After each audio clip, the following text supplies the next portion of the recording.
¿Cómo le va? ¿Qué dice? Muy buenas noches, las 10 de la noche en punto en toda la República Argentina. Esto es Caníbales aquí en la pantalla de C5N, un programa muy especial esta noche, un programa que tiene como búsqueda, como propuesta para usted, la discusión de lo que son los 3 o 4 temas más importantes, pero sobre todo mirando hacia adentro, hacia la vida de todos los argentinos, hacia las proyecciones que pueden establecer o no las familias en la Argentina. Por supuesto que quiero empezar hablándole de lo que es el escenario. Ese escenario marca de una forma rutilante lo que es esta especie de principio de acuerdo con el Fondo Monetario Internacional. Un principio de acuerdo que, déjeme decirle algo, tiene todavía mucho más, yo diría, letra desconocida que aquello que conocemos, que aquello que podemos empezar a discutir. Y sin embargo vamos a discutirlo.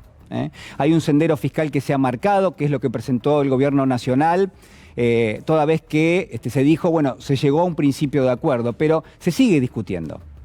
Y en esa discusión que se está dando, bueno, obviamente hay cuestiones que son centrales, que son fundamentales, que desconocemos totalmente y que el propio gobierno está saldando en este momento y por supuesto va a ser parte de la discusión dentro de lo que es el Congreso de la Nación. Lo que sabemos es que, por lo menos esto es lo que dice el ministro de Economía, el preacuerdo con el Fondo Monetario no establece ningún tipo de asfixia de carácter económico, no va a imponer una voluntad de recortar el gasto público permanentemente, no va a tener, en todo caso, una directriz muy marcada en términos de que hay que hacer esos ajustes o esos recortes en los primeros 2 años. Pero está claro que la estructura misma del preacuerdo con el Fondo Monetario ya impone, de nuevo, ¿no?, una especie de pregunta misteriosa, que es, bueno, si en los primeros 2 años de este preacuerdo lo que hay son revisiones trimestrales y en todo caso habrá que ver cuál es esa dinámica, ¿qué es lo que pasa después? ¿Qué es lo que viene en los 10 años posteriores, donde se va a establecer el repago de este préstamo? Porque usted sabe que lo que está cerrando el gobierno argentino es un nuevo préstamo para pagar el préstamo anterior. Pero claro está, dentro de 2 años empieza nuevamente, probablemente, digo, la discusión sobre cómo se va a pagar eso. Y lo que va a presentar el gobierno en esta circunstancia va a ser un cronograma de pagos. Un cronograma que veremos en los próximos días. Yo calculo que, por información que tengo, que esto no va a cruzar el mes de febrero, es decir, que hacia fines de febrero tendríamos ya el detalle de esta especie de preacuerdo con el Fondo Monetario y que eso se va a llevar al Congreso de la Nación. Ahora, no va a haber imposiciones de reformas estructurales, no va a haber una devaluación, una mega devaluación como muchas veces propone el Fondo Monetario, no va a haber tarifazos, yo le decía, no va a haber recortes en términos del gasto público, pero sí esa revisión trimestral. Y ahí hay una pregunta importante, ¿esa dinámica va a afectar a la economía de todos los días? Esa dinámica de negociar con el fondo permanentemente si llegaste a una meta o no, para que el fondo pueda hacer un desembolso y vos a su vez puedas repagar el préstamo el que tomó el expresidente Macri. Toda esa dinámica, todo ese camino permanente, toda esa fricción que la conocemos del pasado, que la hemos visto cómo terminó hackeando al gobierno de Raúl Alfonsín, por ejemplo, un acuerdo con el Fondo Monetario donde permanentemente te tomaba examen para poder girarte recursos o para, en todo caso, no ejecutarte la deuda, para no dejarte afuera de juego. Bueno, ¿cómo va a ser esa dinámica? Nadie lo dice todavía. Ahora, si uno hace una especie de trabajo de arqueología de los últimos días, lo que se encuentra son con 2 o 3 elementos que lo que nos dicen es, atención señores, porque ¿saben qué? El acuerdo con el fondo puede ser mucho peor de lo que por lo menos hasta ahora ha trascendido. No quiero asustarlo, no quiero... A ver, quiero decirle algo, todos tenemos miedo. Yo tengo miedo en este momento de cuál puede ser, no le digo lo que ya se conoce del acuerdo, sino aquello que todavía no se conoce. Lo que van a ser las cláusulas que probablemente el gobierno tendría que dar a conocer en las próximas semanas. Tengo miedo del impacto que eso puede tener en la vida cotidiana de millones de argentinos. Y esto no tiene que ver con la demagogia, tiene que ver con la historia económica argentina, por cómo, de alguna manera, en ese retrato histórico, se ha manejado el Fondo Monetario, que por otra parte no ha cambiado en absoluto. Y por eso quería marcarle estos 2 o 3 elementos fundamentales. Mire, retrocedemos apenas 48 horas, donde trascendió que el subsecretario del Tesoro de los Estados Unidos, es decir, el Ministerio de Economía de los Estados Unidos, bueno, le negó a un grupo de legisladores demócratas de los Estados Unidos la posibilidad de que el Fondo Monetario revise lo que se llama la política de sobrecargos. Esto es, cuando se cobra una tasa de interés muy por encima de las que suele cobrar el Fondo Monetario a un país que ha tomado deuda por encima de lo que eran sus posibilidades en función del propio estatuto del Fondo Monetario. Hay un montón de cosas que usted ya sabe y que hemos repetido hasta el hartazgo, que el Fondo Monetario pasó por encima de su propio estatuto, que ese préstamo tuvo condiciones y tiene condiciones que resulta totalmente impagable. Ahora sí, todo, los Estados Unidos, el Ministerio de Economía de ese país, ha señalado en las últimas horas a este grupo de legisladores que no solamente no piensa revisar en el marco del Fondo Monetario, Estados Unidos usted sabe que es el principal accionista del fondo, que no piensa revisar esa política de sobrecargo, sino que además la defendió con una serie de argumentos, ¿no? Diciendo, bueno, el Fondo Monetario se dedica a asistir a los países en problemas, en su balanza de pagos, y por ende entonces tiene que cobrar una tasa de interés para poder fondear, para poder financiar, ¿no? Creo yo, en un marco totalmente inédito, como es la pandemia, como son las enormes crisis de deuda que se van a desatar en el mundo entero, porque esto está latente y de alguna manera lo que discute la Argentina probablemente en apenas algunos meses nada más va a terminar siendo discutido por muchos otros países. Pero bueno, un poco, ese es uno de los elementos, ¿no? Uno de los elementos. Hay otros, por supuesto. Habló en la última semana el vocero del Fondo Monetario, Jerry Rice, dijo, bueno, queremos cerrar un acuerdo rápido con la Argentina, lo que abrió un interrogante, que es, ¿cómo? ¿No se cerró todavía? O en todo caso lo que se cerró es solamente una parte marginal de lo que se está discutiendo en este momento en Washington. Y por último, el tercer elemento, que es ni más ni menos que la titular del Fondo Monetario, Kristalina Georgieva, que hace algunos días, a comienzos de febrero, salió a decir, miren, el fondo va a hacer algún tipo de imposición, le va a pedir a la Argentina que preste atención al gasto público, le va a pedir a la Argentina que mejore los términos de su recaudación impositiva. Le va a pedir también a la Argentina que preste atención a lo que es la inflación elevadísima. Y claro, uno entiende que cuando el fondo habla de inflación, lo que habla es de la emisión monetaria, porque la visión del fondo es eminentemente monetarista. No habla de todos los otros factores, no habla de la puja distributiva, no habla de la concentración de los sectores productivos en la Argentina, no. Atiende solamente a una cuestión básica que es el señoriaje del Banco Central, lo que se llama en economía el señoriaje, que es la posibilidad de emitir para financiar al fisco cuando vos tenés algún tipo de restricción de caja, ¿no? Entonces, hacia eso atiende el Fondo Monetario en este momento.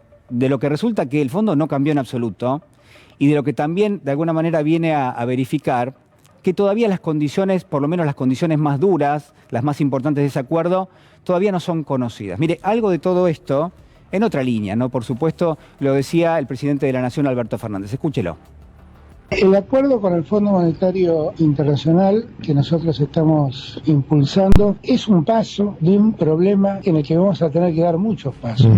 Y este es el primer paso. La oposición estaría dispuesta, por lo que leo, a acompañar el acuerdo, ¿no? Tanto por lo que leo, sí, parece que es un acto de sensatez que nos ayuden a resolver un problema muy serio que tiene la Argentina. Yo vuelvo a repetirlo. Ahora, lo segundo es que, a diferencia de lo que históricamente pasó en la Argentina, nosotros preferimos que este acuerdo sea objeto de debate en el Parlamento, como manda la Constitución. O sea, nosotros no nos aprovechamos de ningún artilugio legal para firmar y que esto no se haga de espaldas al Congreso o de espaldas a la gente. Y me parece que es el camino correcto, porque cuando no se hace así, nos levantamos una mañana y en un minuto y medio una cadena nacional nos informa que quedamos endeudados por décadas con el Fondo Monetario Internacional. Bueno, ahí el presidente marca algo que es fundamental. Uno puede discutir hacia adentro, en esta dinámica de cómo se cierra el acuerdo, bueno, cuáles van a ser las cláusulas, pero lo que claramente el gobierno nacional está marcando es, el acuerdo en definitiva se va a discutir en el Congreso de la Nación. Lo que quiero marcarles es que en los próximos días son tan importantes como los que de alguna manera han pasado. Esto sobre todas las cosas, prestarle atención a lo que se está discutiendo allí en Washington, porque de allí, mire, algo tan sensato como hablar del tipo de cambio. ¿Cuál es el tipo de cambio? ¿Cuál es el dólar que está pensando el Fondo Monetario para la Argentina en los próximos meses? Nadie lo ha dicho todavía. Y es importantísimo cómo uno va a distribuir aquello que se paga en términos de retribución por lo que es el capital y por lo que es el trabajo. ¿Qué va a pasar con los salarios, hablando de trabajo? Y cómo se va a remunerar el capital cuando está tan concentrado en la República Argentina. Al margen de esto, y repasando un poco, lo que podría decirle es, mire, se ha cerrado un preacuerdo. Ese preacuerdo tiene 2 años donde va a haber revisiones trimestrales y donde la Argentina va a recibir dinero del Fondo Monetario para pagarle al Fondo Monetario. Pero después quedan 10 años. Y lo más probable es que el gobierno cierre un cronograma de pagos. Pero cualquiera sea el cronograma de pagos, déjeme decirle algo, es totalmente impagable. Es totalmente impagable, porque a partir del año 2024, 2025 empiezan a vencer no solamente la deuda con el Fondo Monetario, no solamente la deuda con otros organismos de crédito, sino además la deuda, por ejemplo, que han tomado las empresas privadas, muchas de ellas a instancias del propio gobierno de Cambiemos en su momento, que le decía, endeudate en dólares afuera, y que eso asciende, escuche bien, a la cifra, a la friolera, iba a decir, de 80.000 millones de dólares. Ese es el stock de deuda que tienen las empresas tomadas en dólares. Y son dólares que le van a ir a pedir al Banco Central de la República Argentina. Es decir, que ahí uno ve que esa dinámica resulta por lo menos poco sustentable en el tiempo. Lo otro, hay más deudas que pagar a partir del año 2025. Bueno, la deuda con los bonistas reestructurados que hizo el ministro Martín Guzmán en el año 2020, todo eso también se empieza a pagar a partir de ese año. Es decir, la Argentina está firmando un preacuerdo para, de alguna manera, despejarse el horizonte en los próximos 2 años y probablemente, mire, la posibilidad de reestructurar la deuda, de renegociar esa deuda, debería estar a partir del año 2024-2025. Ahora, la pregunta que yo me hago es cuál es el impacto que eso puede tener, que ese acuerdo puede tener hacia adentro en la Argentina, hacia la subsistencia de las familias en la Argentina. Y al mismo tiempo, cuál es y cuáles son los elementos de la vida cotidiana de los argentinos que quedan totalmente afuera de esa discusión. ¿Qué es lo que va a partir de ahora? Si hay que mejorar la recaudación, porque de alguna forma si mejorás la recaudación eso implica que haces menos ajuste en el gasto público. Por supuesto que es deseable hacer menos ajuste en el gasto público y mejorar la recaudación. Ahora, ¿cuál es la distribución que va a tener esa imposición que es una de las características que tiene el Estado, ¿no? Imponerse para cobrar un impuesto? ¿Cómo se va a realizar eso? Y en todo caso, ¿cómo vamos a asegurar que en esa dinámica de las discusiones, que obviamente van a quedar enfrascadas en el acuerdo con el Fondo Monetario, los salarios, por ejemplo, le terminen ganando a la inflación, que es una especie de, yo digo, de oración permanente, de rezo permanente que tiene este gobierno y que está muy bien, porque eso deja en claro cuál es el horizonte y cuál es el objetivo que tiene, pero que hasta ahora por lo menos no se ha verificado en un todo. Y eso me parece que es también importante. Mire, cuando hablamos de impuestos es muy notable que la oposición política vaya trabajando. Mientras tanto, lo que usted está viendo es la inflación en la Argentina. En el año 2021, 50,9%, calculado por el INDEC, y a partir de allí, lo que han trepado los distintos precios que forman parte de la canasta básica. Aceite 63%, carne 59%, los lácteos con 53%, pero fíjese este paseo, que es realmente notable en términos de la erosión del poder adquisitivo de las familias en la Argentina. Bueno, la pregunta final en esta difícil tarea de llegar a fin de mes es, ¿qué pasa cuando esta discusión está fuera de lo que se está acordando con el Fondo Monetario? ¿En qué momento, uno podría preguntarle al ministro Martín Guzmán, en qué momento el gobierno nacional va a poder atacar esto? Y en todo caso, si no debiera ya tener algún tipo de propuesta para mitigar un poco el impacto que va a tener todo esto, ¿no? Habrá que discutir qué pasa con las tarifas de servicios públicos. Una de las recomendaciones del fondo es bajar los subsidios y a mí me parece, mire, a mí me parece que está muy bien bajar los subsidios para aquellos que pueden pagar un servicio público, bajar un subsidio para aquellos distritos que son ricos en relación al resto y que finalmente termina un sector, una provincia con menos recursos subsidiando a una que tiene más. Entonces, esta discusión está bien. Lo que no está bien es que todo esto le escape, y por eso me gustaría que el ministro Martín Guzmán empiece a hablar de inflación, empiece a hablar de las prepagas, de los electrodomésticos, de qué pasa con la indumentaria, ahora que arrancan las clases nuevamente. Digo, esta es la agenda que por ahora al menos ha escapado a las definiciones del gobierno nacional. Entendemos que hubo una pandemia, entendemos también que hay que cerrar un acuerdo porque eso es prioritario. Digo cerrarlo y en todo caso después estoy pensando renegociarlo probablemente dentro de 2 o 3 años. porque lo que se va a cerrar es impagable, pero al mismo tiempo me parece que es la oportunidad, que el Frente de Todos, si se divide en términos de la deuda, no se divide tanto, y esta es una gran ventaja a la hora de marcar cuál es el enemigo en este momento. Y el enemigo es la inflación, porque es el emergente, porque es el epicentro y es muy representativo de muchas cuestiones que son estructurales en la Argentina, la concentración de los sectores productivos, por ejemplo, cómo algunos sectores empresarios se apoderan de lo que es cierta renta potencial que tienen otros sectores rápidamente. Entonces, digo, la pregunta es justamente por la inflación. ¿Qué es lo que queda muchas veces afuera de las discusiones tan importantes como es la del Fondo Monetario Internacional? Acompáñeme, que ya estamos con las y los caníbales. Bueno, buenas noches, ¿cómo están? Hola, buenas ¿Cómo noches. andan? ¿Todo bien? Los extrañé, ¿eh? Nosotros a vos Sí, también. me tomé unas pequeñas vacaciones, que en realidad no fueron vacaciones. Tuve COVID, no lo dije ahora, lo voy a decir ahora.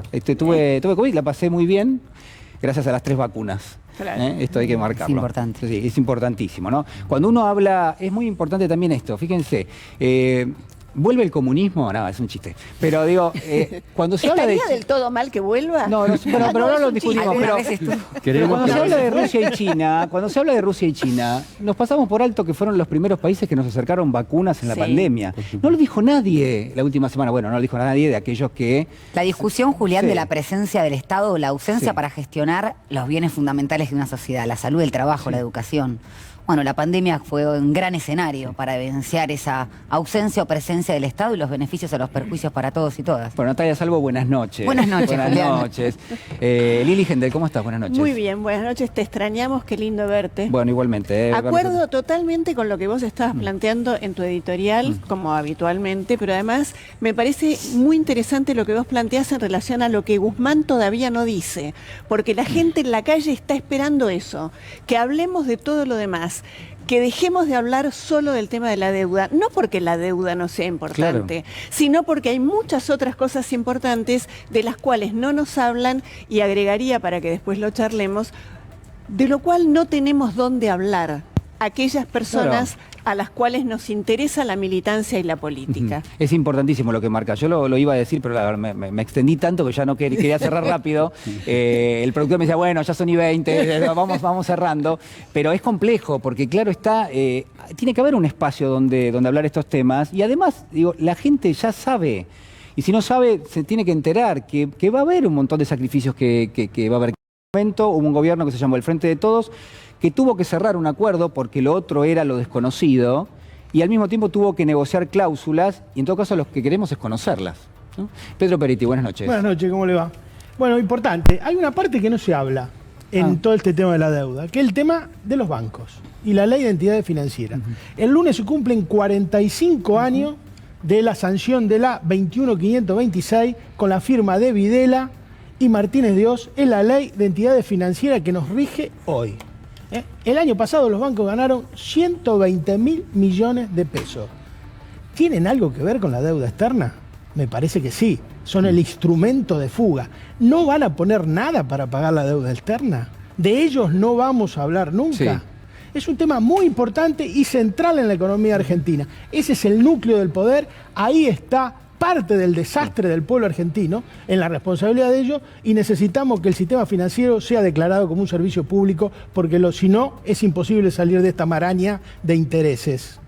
Me gusta el tema, y además me gusta que lo recordemos permanentemente, ¿no? Tenemos, me parece a mí, algunas líneas con las cuales venimos trabajando ya del año pasado. Una es esa que vos marcabas, Pedro. Hay otras que tienen que ver con el lawfare, por ejemplo. Después vamos a darles a conocer la opinión de Ricardo Lorenzetti, el juez de la Corte Suprema, a propósito de este tema, que parece que no hubo lawfare en la Argentina. Carlos Rosansky, buenas noches. ¿Cómo estás? Bienvenido vos. ¿Qué tal? Bien. Vos me das la bienvenida a mí. ¿Cómo? No, No, y porque- encima te sentaste a mi izquierda, digamos, ya me interpela ese sector. Digamos. No, es bueno verte bien. Y no, escuchaba lo que decían y de acuerdo con todo.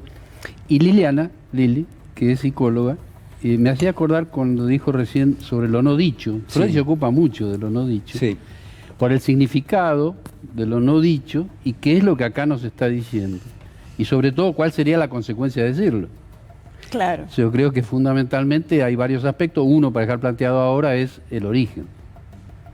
Porque el origen es el que condiciona muchas cosas. Es importante, ¿no? Eso no debiera faltar nunca, ¿no? La discusión por el origen. Y a partir de ahí también, bueno, lo que viene, ¿no? Lo futuro, que yo decía, se marca un sendero fiscal con el Fondo Monetario, perfecto. Pero hay tantas definiciones importantes que no conocemos. ¿Qué pasa? Pues yo decía por el tipo de cambio, porque el tipo de cambio te define cuánto remuneras al capital y cuánto remuneras al trabajo. Es decir, le pone precio rápidamente a todo. Entonces, sí, después, el antagonismo radical claro, que existe en las sociedades modernas con un sistema capitalista, sí, sea financiero, tardío, sí, es la gran puja distributiva, lo que vos mencionabas. Sí. Parece ser que se habla, ¿no? Tanto del FMI o aquí, cuando hablaban de Guzmán, de que hay un consenso acerca del origen de la inflación multicausal, pero parece que a veces las respuestas son estrictamente monetaristas. Esto lo podrás decir vos más que yo, que no es mi materia, pero me parece que de algún modo es así. Y lo importante, además de las definiciones verbales, son las conductas o las políticas públicas que se adoptan en algo que es lo que hemos hablado muchas veces aquí, que les llega a la mesa de los argentinos y a las argentinas. Sí. Sobre lo no dicho que decía el doctor. Está bien, ¿no? Para como eje del programa, lo no dicho. Sí, hay un tema que es central. Han circulado encuestas que el 40% de la gente piensa que la deuda la contrajo Alberto Fernández y Cristina. Sí. O sea, hay un gran desconocimiento de la deuda. Eso nos interpela desde otro lugar, porque ese no es un problema de comunicación, es un problema de la política. La comunicación no puede hacer lo que la política no dice. Claro. Acá faltó una militancia de parte del sector nuestro, del Frente de Todos, explicando y movilizando a la gente en torno a estos temas de la deuda y marcando con claridad quiénes son los responsables. Acá faltó militar ese tema para que después la comunicación sea efectiva, porque no nos podemos quejar que la gente no lo sabe si nosotros no lo decimos. Pero Pedro, a ver, entiendo de pegarnos en el pecho todos, pero digo, ¿se ha repetido hasta el cansancio? ¿A dónde? ¿Quién? Acá. ¿Cuándo? Acá. Acá. Es la calle, es la movilización. Es ahí en donde tiene que estar. Los máximos dirigentes de nuestro frente explicándole a la gente. Es en acto público, es con carteles, con afiches, con discusión política. ¿A dónde debate política pero el Frente de Todos? El presidente lo ha dicho en todos lados. Pero no es solo el presidente, digo. A ver, un gobierno lo integramos nosotros también, que no tenemos cargos públicos. Pero digo, acá claramente ha faltado la enjundia militante de denunciar y de militar. Porque, ¿cuál es el problema? Yo vi una encuesta, otra encuesta. El 80% de la gente aprueba el acuerdo con el Fondo Monetario, pero el 100% repudia que no estén presos los responsables de la deuda y que nosotros no hayamos hecho lo suficiente, ni militado lo suficiente para que esos tipos estén presos. Porque te dicen, no, hicimos una demanda en la justicia, está ahí, lo tiene el procurador del Tesoro. Pero eso no alcanza en la Argentina. Sabemos que si va ahí, va vía muerta. Por eso estamos hablando de una reforma judicial que tanta falta hace. Y además, con lo que aportaba Pedro en relación a esa encuesta, lo llamativo, lo que a mí me llamó la atención, tal vez estamos hablando de la misma, Pedro, es que en los sectores universitarios, ese porcentaje que creía que la deuda la había tomado el gobierno de Alberto Fernández ascendía al 30%, mientras los que no habían completado sus estudios son 20%. Es decir, que a veces, o en todas las ocasiones, el exceso de información y la conformación de la subjetividad a través de la confusión, de distintos polos mediáticos que tienen obviamente tele, radio, gráfica, hace este tipo de resultados, ¿no? Bueno, los saludo al Vasco de Mendiguren, a José Ignacio Vasco de Mendiguren. ¿Cómo estás? Buenas noches. Muy bien, por suerte. Nuestro sector trabajando mucho. ¿Te trajo la ola comunista hasta acá? ¿O te vino...? No. Bueno, vos Vasco, ¿cómo te definís? Soy desarrollista y tengo un movimiento nacional. Bueno, a ver, quiero que todos escuchemos un poquito lo que pasó esta semana, a ver si lo podemos analizar. Fue en una conferencia de prensa de la vocera del presidente de la Nación, Gabriela Cerruti, pero es un poco más complejo que eso y en todo caso hay muchas otras cosas que están detrás de eso. Digo, esto es una emergente, es un elemento que podemos tomar. A ver, vamos a verlo.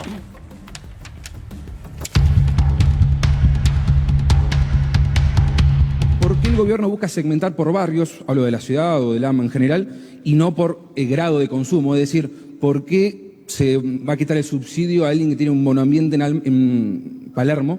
¿No le parece que fueron desmedidos los elogios del presidente Fernández, tanto a Putin como a Xi Jinping, dos líderes que además son violadores seriales de derechos humanos?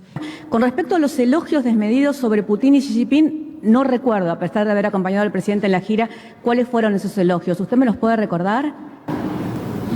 Sí, dijo que tenía un placer excepcional. En el caso de Xi Jinping es un elogio específico al Partido Comunista.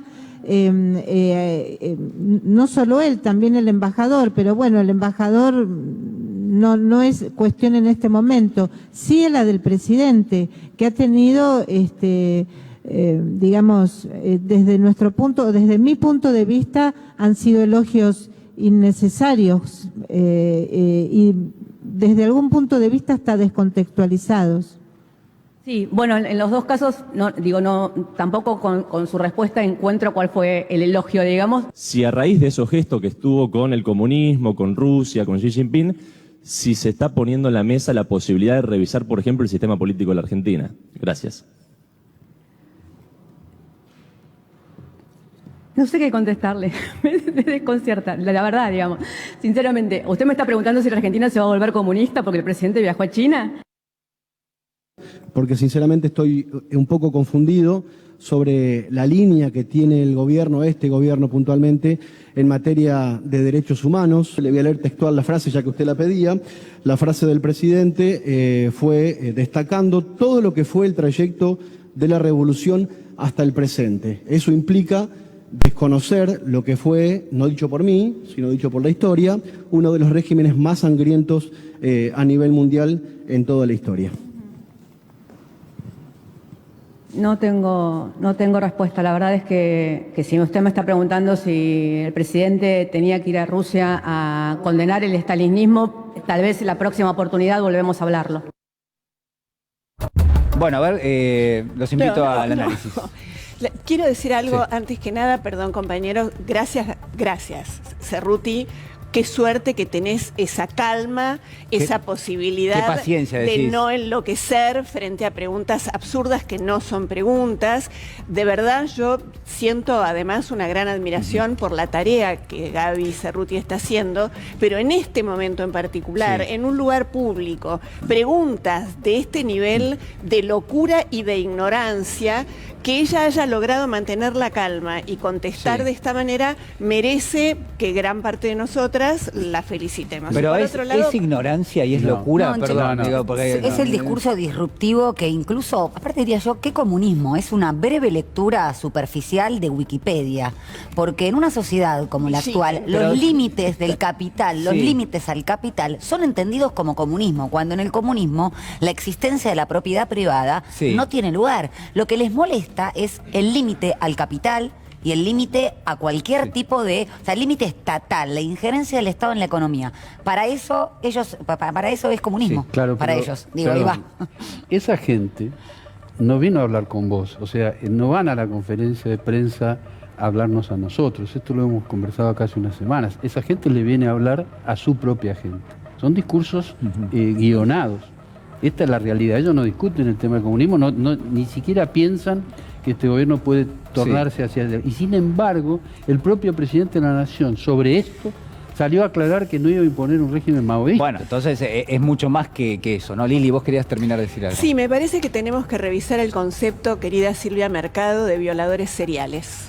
Violaciones seriales a los derechos humanos. Y en este país de eso sabemos mucho. No recuerdo que ni Mercado, ni ninguna de estas personas que tienen tanto miedo de que entremos en el sistema comunista, hayan hablado de las violaciones seriales en el mundo de los diferentes regímenes. Podemos empezar por Guantánamo si quieren, por Palestina y por muchas otras situaciones en las cuales se violan los derechos humanos de los pueblos y esta gente no considera que allí haya violaciones. La verdad es que es irrespetuoso. Vasco. Yo vuelvo a ver esta doble vara, ¿no? Sí. El que le entregó la orden del general San Martín a Xi Jinping fue Macri. Y no era comunista en ese momento. El que habló y elogió el camino de la seda cuando estuvo en China fue Macri. Si hay alguien que abrió todos los negocios con China, fue Macri y su padre. Sí, Franco. Entonces ahora descubren que es comunista, por eso no es serio, ¿no es cierto? No es serio. que cuando estamos en el gobierno nos parece una cosa y cuando nos enfrentamos ya es tratar de acusar, sobre todo de cosas que ellos mismos han sostenido. Me gustaría mucho saber, como decía recién, si Silvia Mercado, si el otro periodista, le habrían dicho a Macri en aquel momento, acabas de condecorar con la orden más importante que tiene la Argentina, creo, a este candidato que hoy te asusta tanto. Entonces yo creo que lo que me pasa es esto, la verdad me aturdieron, ya hacen ruido de cosas y me trato de concentrar en lo importante. Con China yo sé que hay mucho por hacer. Camino a la Seda le he conocido, he viajado, podemos aportar, podemos disentir. China puede ser una gran oportunidad o un peligro para la Argentina porque podemos tentarnos a la primarización de la economía. Si en la relación con China solo le vendemos grano y le compramos mano de obra, entonces eso quiero discutir con China. Lo que no puedo es negarla, ¿no es cierto? ¿Por qué? Porque entre el eje pacífico, China e India solo son el 40% de la población mundial y tienen dos debilidades estructurales. Una, la minería, no tienen minerales para sustentar ese crecimiento, nosotros sí. Y la otra, la agroindustria. Solo el 10% del territorio chino es cultivable. Quiere decir que creciendo al nivel que vienen, para Argentina, junto con Brasil, es una gran oportunidad. Yo como ministro hice el primer y único viaje de la Argentina a China junto con Brasil. Fíjate, porque tiene que ver en qué nivel uno discute con China. Pero esa es la discusión con China. No, porque, a ver, Vasco, a mí me parece que se trata de obturar directamente esa discusión en todo caso, ¿no? Decir, bueno, es el mundo del comunismo, no tenemos nada que ver con ello. Primero, es simplista. Segundo, marca un escenario de características bipolares que ya no existe más, digamos, es totalmente anacrónico. Tercero, me parece que en algún punto yo estoy tentado de relacionarlo con el acuerdo con el Fondo Monetario, es decir, acá pregunto, ¿no? Uno podría relacionarlo, es decir, acá hay una especie de pulseada en este momento donde a Estados Unidos le cae mal que la Argentina vaya a buscar un relacionamiento con Rusia y con China porque eso de alguna manera a la Argentina le da un poquito más de espaldas para negociar con el fondo. ¿Podría ser eso? A ver, yo creo que Estados Unidos tiene un problema con China. Se está discutiendo un tema geopolítico. China, Rusia, Estados Unidos. Ahora nosotros, la multilateralidad, ¿qué tenemos que hacer? Tenemos que ver el interés concreto de la Argentina. A ver, Europa nos compraba cereales. Cuando nosotros entramos en la OMC y Europa nunca cumplió el acuerdo de cereales para bajar su protección, si nosotros no hubiéramos tenido a Medio Oriente para podérselo vender, al sudeste asiático, estaríamos en un problemón. Y antes a los rusos. Por eso. Acordate que el tema del bloqueo que le hizo a Estados Unidos en el 80, la Argentina no adhirió a pesar de que había una dictadura militar porque le vendíamos todas nuestras exportaciones a Rusia. Entonces, eso es lo más importante. Tiene claro el proyecto de desarrollo de Argentina. Entonces ahí te va a dar con Estados Unidos. Nuestro comercio creció mucho más con China que con Estados Unidos. Bueno, a ver, el propio Estados Unidos lo tiene de socio comercial a China y Estados Unidos no está en peligro de ser comunista, claramente, ¿no? Por eso digo. Y China es el principal tenedor de bonos de Estados Unidos del mundo. Claro, el principal inversor en Estados Unidos es China, nada más y nada menos. Exactamente, el que regula la estabilidad. Es decir, ¿qué armó el mundo? Armó eso. Se llevó las tradicionales empresas, tenemos los teléfonos, ¿qué hizo? Se llevó la producción a China porque era más barata.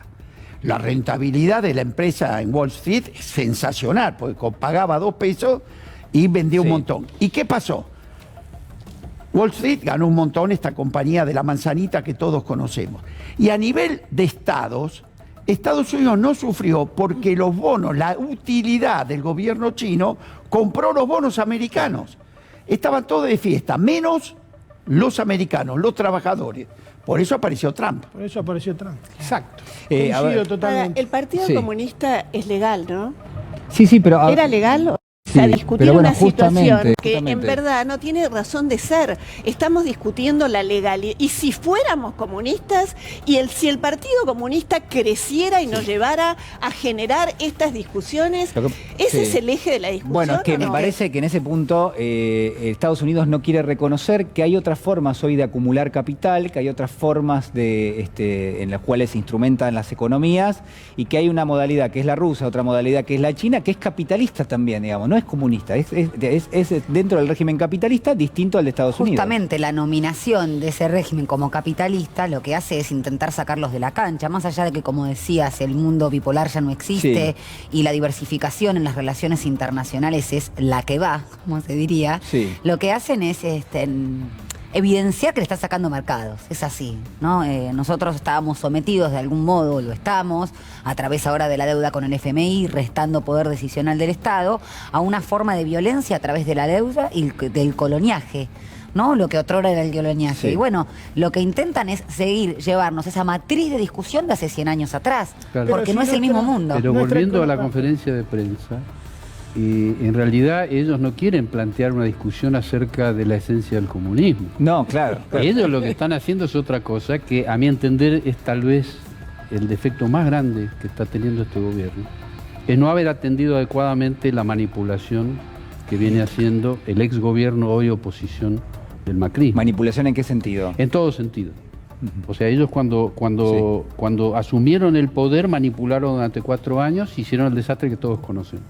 Cuando se fueron del poder, continuaron manipulando hasta el día de hoy. Ellos están manipulando todo el tiempo. En la conferencia de prensa, lo que están haciendo es dar un mensaje. En otra parte de esa conferencia de prensa, le dicen a Gabriela Cerruti, le hacen una pregunta, una periodista, le hace una pregunta sobre la Secretaría de Estado de Estados Unidos. Sí. Y le dice que qué opina de que la Secretaría de Estado esté molesta, de Estados Unidos, por dichos del presidente. Entonces Gabriela Cerruti, que no sabe a qué se está refiriendo, le dice, pero ¿cómo la Secretaría de Estado? Dice, bueno, ¿cómo sabe usted? Le dice. Y la periodista dice, es un off. Claro. Ahora, te digo una cosa, yo creo que la estrategia de la conferencia de prensa es claramente bajarle el precio a una gira muy, muy exitosa del presidente. Tiene una neta... O sea, lo que pasa es que hay que ver que hay una engarce político que están todos coaligados para tratar de ganar las elecciones en el 23. Esta gira fue muy exitosa. No hay nada más peronista que esta gira. Nosotros tenemos relaciones con la Unión Soviética, con la Federación Rusa de 1860. Y las relaciones con la Unión Soviética la inició Perón en el año 47. Que lo puso a Hermes Cantoni del bloquismo sanjuanino y después le heredó el hijo. Era famoso en la diplomacia argentina que la embajada rusa la heredaba la familia Cantoni y era de San Juan. Y con los chinos, Perón y Mao tuvieron una larga relación porque el peronismo es constitutivo del tercermundismo, que era la cosa de Mao. Y también es constitutivo del peronismo el anti-yanqui, el anti-norteamericanismo. Braden-Perón ha dejado una huella en la sociedad argentina. Ahora, el peronismo es lo anti-norteamericano es constitutivo de la raíz del peronismo. Entonces, esta gira, en los términos que lo tenemos que analizar nosotros, fue absolutamente exitosa, no solo desde el punto de vista económico, como muy bien lo explicaba el Vasco, excelente, sino desde el punto de vista político, es muy peronista, no tendría que pedir nadie perdón por nada y seguir planteando las cosas y aceptar el debate ideológico con la derecha. A ver si alguien nos ayuda a establecer un eje de discusión en este momento. Es el legislador Ramiro Marra, que opinaba de esta manera. Deuda con China, que son comunistas, ¿qué nos van a pedir? Va a ser complicado en política internacional. ¿Cómo lo vamos a explicar después? Cuando están planteando acá, cuando un argentino quiere irse de vacaciones a Estados Unidos. ¿Con qué cara vamos a bajar del avión? Un argentino quiere irse de vacaciones a Estados Unidos. ¿Con qué cara vamos a bajar del avión? Imagino la cara del Vasco de Mendiguren bajando en Estados Unidos. Vasco, ¿qué vas a hacer? Es muy fuerte. La verdad es muy fuerte. Pero mirá, bueno, pues pongo una careta.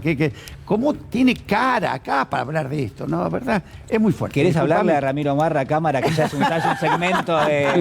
un segmento tuyo? Ramiro Marra, legislador porteño. No, ya demasiado. No, yo conozco, es un yupi, ¿cómo se llama esto?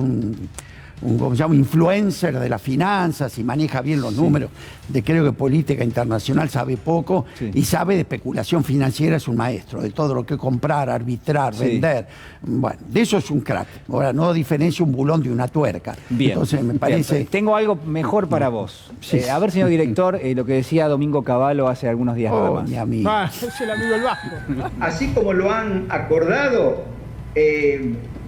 yo creo que hay que firmarlo. Pero Ahora, no cierra, por lo que dice usted, no cerraría, entonces hay algo incongruente. Lo que va a pasar es que la economía va a seguir funcionando mal. Lo único que van a contener un poco la inflación, van a evitar una hiperinflación. El único gobierno que va a poder estabilizar la economía argentina es uno que tenga ideas muy claras respecto de cómo reorganizar de manera completa la economía. En ese contexto se va a necesitar un régimen monetario que no será exactamente la convertibilidad, pero de esa misma naturaleza. Pero la convertibilidad fue realmente un plan de estabilización que en mi opinión fue absolutamente exitoso y que fue abandonado porque los intereses de los que querían sacarse de arriba las deudas no trepidaron en echar por la borda la estabilidad con tal de resolver sus problemas, por supuesto, a costa de que empobrecieron muchísimo a los trabajadores, a los jubilados, todos los que fueron golpeados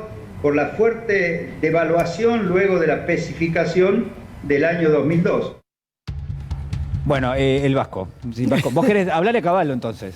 Ya más querés que le diga. Fue un inmoral. Le dije que tendría que estar preso. Claro. Le dije que cuando constituyó un sistema financiero bimonetario, de curso legal y sin prestamista de última instancia, él sabía, ni un solo sistema financiero del mundo deja de tener prestamista de última instancia, que es aquel que acude al mercado si todo se quiere llevar los depósitos de golpe. Él construyó ese edificio sabiendo que en la corrida que se generara, como los dólares no estaban, porque una cosa, a ver si lo puedo explicar, es la base monetaria, es decir, 8.000 millones de dólares que había cuando él hizo explotar el país. Y otra cosa es la circulación monetaria. Ellos con 8.000 millones, el banco prestaba otra vez en pesos, pero que no eran pesos, eran argendólares.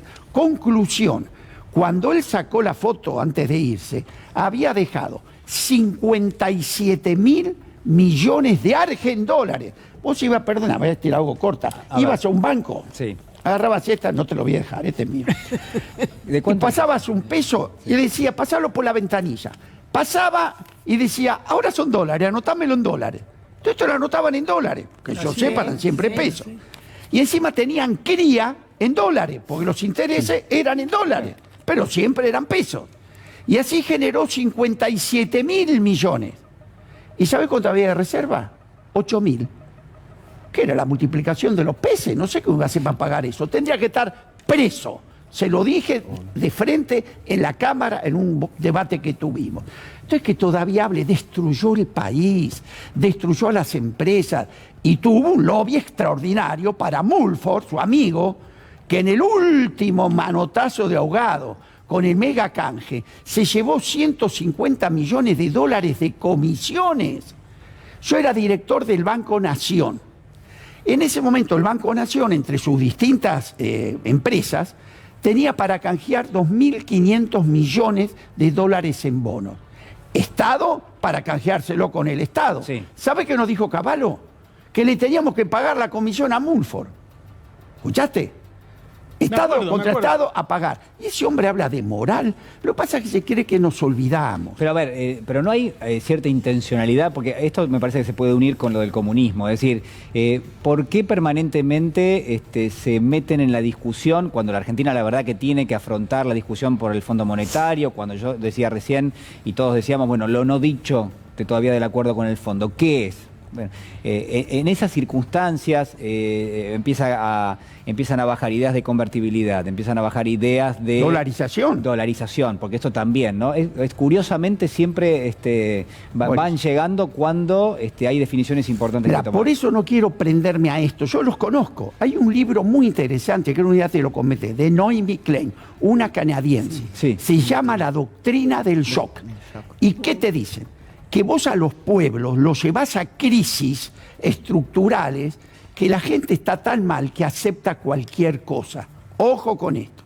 En convertibilidad, cuando él lo hizo explotar al país, 18 monedas circulando en la Argentina, decretó el peor default de la historia de la humanidad, los bancos cerrados, el club del trueque, 5 presidentes en 10 días, ¿por qué venían todos los que hoy están juntitos otra vez? Por la dolarización de la economía, por la banca offshore. ¿Qué decían? Tengámoslo en cuenta hoy. Como la gente nunca más va a volver con los dólares a los bancos, llevémoslos a Gran Caimán, los bancos extranjeros. La privatización del Banco Nación, no nos olvidemos del Banco Provincia, la privatización de la recaudación, entregar los parques nacionales para pagar los bonos samurái, y venían por eso. Ahora, nos quieren llevar a la crisis y otra vez ni siquiera se aguantan, ¿viste? Ya están en gatera, están desesperados. Claro. Entonces vuelve con la dolarización, vuelve con todas las magias para convertir a la Argentina en una colonia. Mirá, por eso ahora, perdóname, que yo hoy te dije, yo estoy hoy loco, concentrado en la arreglo con el fondo. Sí. Porque Argentina, el debate, ahora está y confío que va a salir razonablemente donde se puede. Pero el desafío es al otro día. Vamos a tener 4 años de Yangüí, digamos. ¿Qué vamos a hacer en esos 4 años?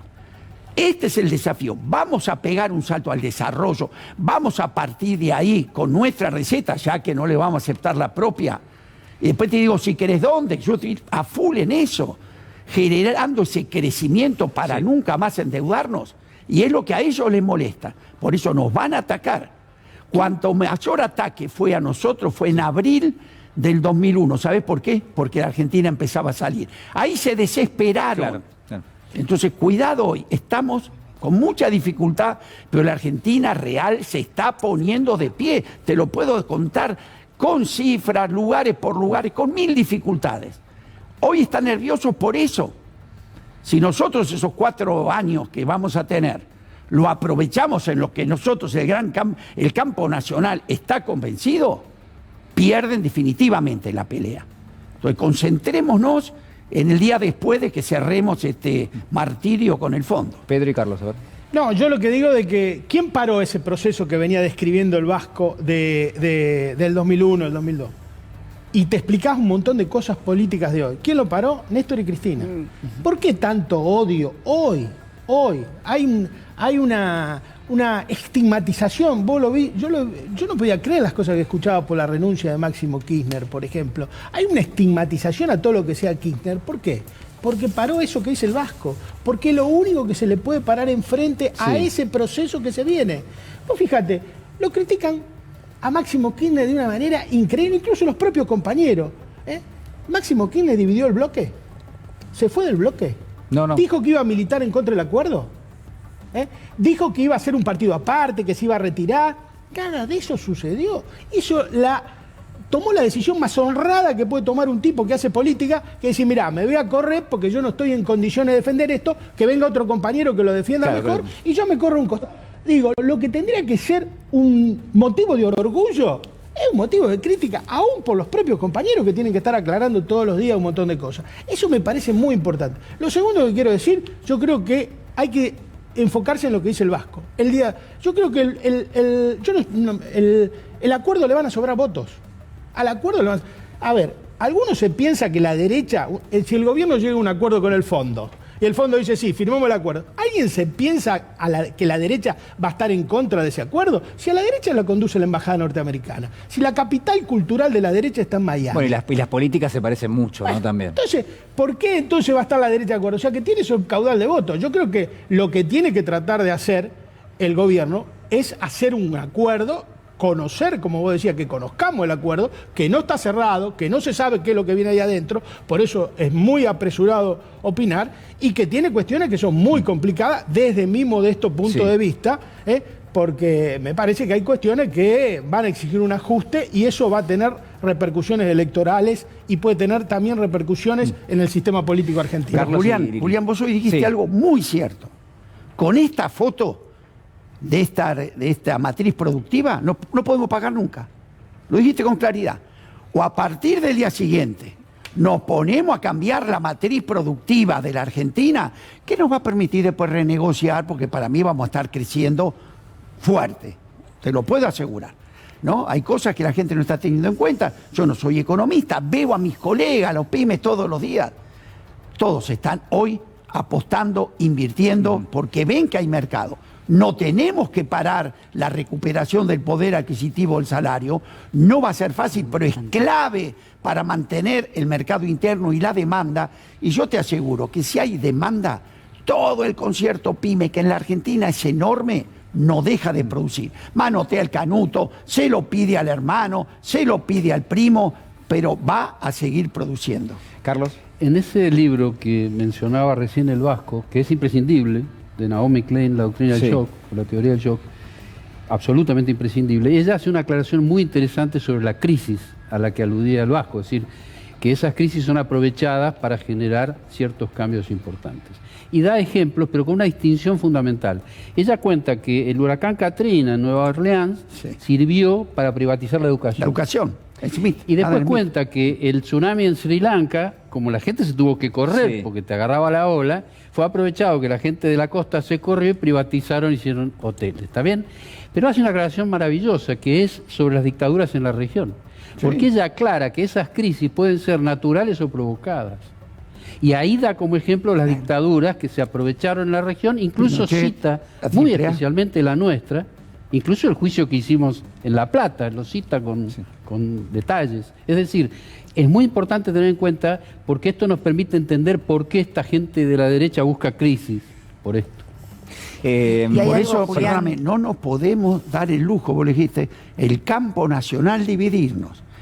Hay muchas cosas en juego importantes, vaca muerta, el litio, la minería, la pesca. Cuidado que lo que quieren de vos, que choqueado, te querían llevar a una banca offshore, hoy te van a llevar a una situación de primarización de la economía, que vas a volver a ser, te vas a quedar en la granja del mundo. Lo que tenemos que saber, los que estamos en el campo nacional, que no hay colchón para otra experiencia. No podemos permitirlo. Ahora, me parece importante incluir, y perdonen que me reitere, al mundo mediático, al poder de los medios, a algo que decía Pedro recién en relación a la información que tiene una enorme cantidad de la población en relación a quién contrajo la deuda, algo que es gravísimo, ¿no? Fontevecchia, perdón que se me fue la imagen, en la contratapa de Perfil, lo cual implica además darle un lugar muy importante, dice, renunciar al bloque, se refiere a Máximo, puede tener la misma explicación que dinamitar el presupuesto. ¿Querés hablarle a Fontevecchia? Bueno, vos sos lectora de Perfil de sí, hoy me publicaron una carta en las cartas a Perfil gracias a Fontevecchia, aunque seguramente no fue él quien lo decidió. Jorge, esto no se hace. El periodismo, diría Gabriela Cerruti, que dio una clase magistral de periodismo acerca de las fuentes, implica una condición ética. Podemos ser anti lo que querramos, anticomunistas, antiperonistas, lo que no deberíamos quienes hacemos periodismo es mentir de esta manera.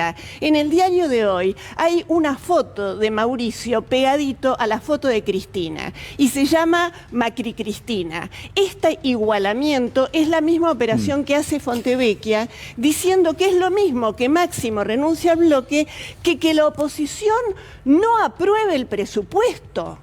Esto se instala en un mundo que no tiene por qué manejar los conceptos, ni de la economía, ni de la política, ni de las leyes. La gente del común, la ciudadanía que lee el diario y dice, che, mirá la foto, Mauricio y Cristina, y un título en un diario importantísimo como Perfil que nos lleva a pensar en las coincidencias entre estas dos personas que claramente no tienen absolutamente ninguna coincidencia. Y hay algo más, Lili, y me parece, hablando de la dimensión mediática, también la dimensión judicial. Esto vuelve a pasar, estos personajes vuelven a aparecer tras las crisis porque también hay impunidad judicial. Totalmente. Porque no está el reaseguro, lo volvemos a repetir, de la no repetición justamente, de la no repetición de estas situaciones. Y esto es porque tenemos un poder judicial falente que lo que hace es justamente garantizar la impunidad y la posibilidad de que esto vuelva a suceder. Entonces son varias de las dimensiones que juegan, que se articulen para abrir la posibilidad de que esto vuelva a acontecer con otras caras. Bueno, tiene que ver mucho con lo que muchas veces marcamos acá del nunca más de la deuda, ¿no? Claro. Hay que trabajar justamente para que eso tenga lugar, que haya un nunca más de la deuda. Yo le quiero agradecer al Vasco de Mendiguren. Vasco, muchísimas gracias. A vos. Muchas gracias. Muchísimas gracias. Y nos metemos de lleno en la discusión de carácter político, por supuesto. A ver, señor director, lo que decía el diputado Itaí Hackman hace apenas algunos días.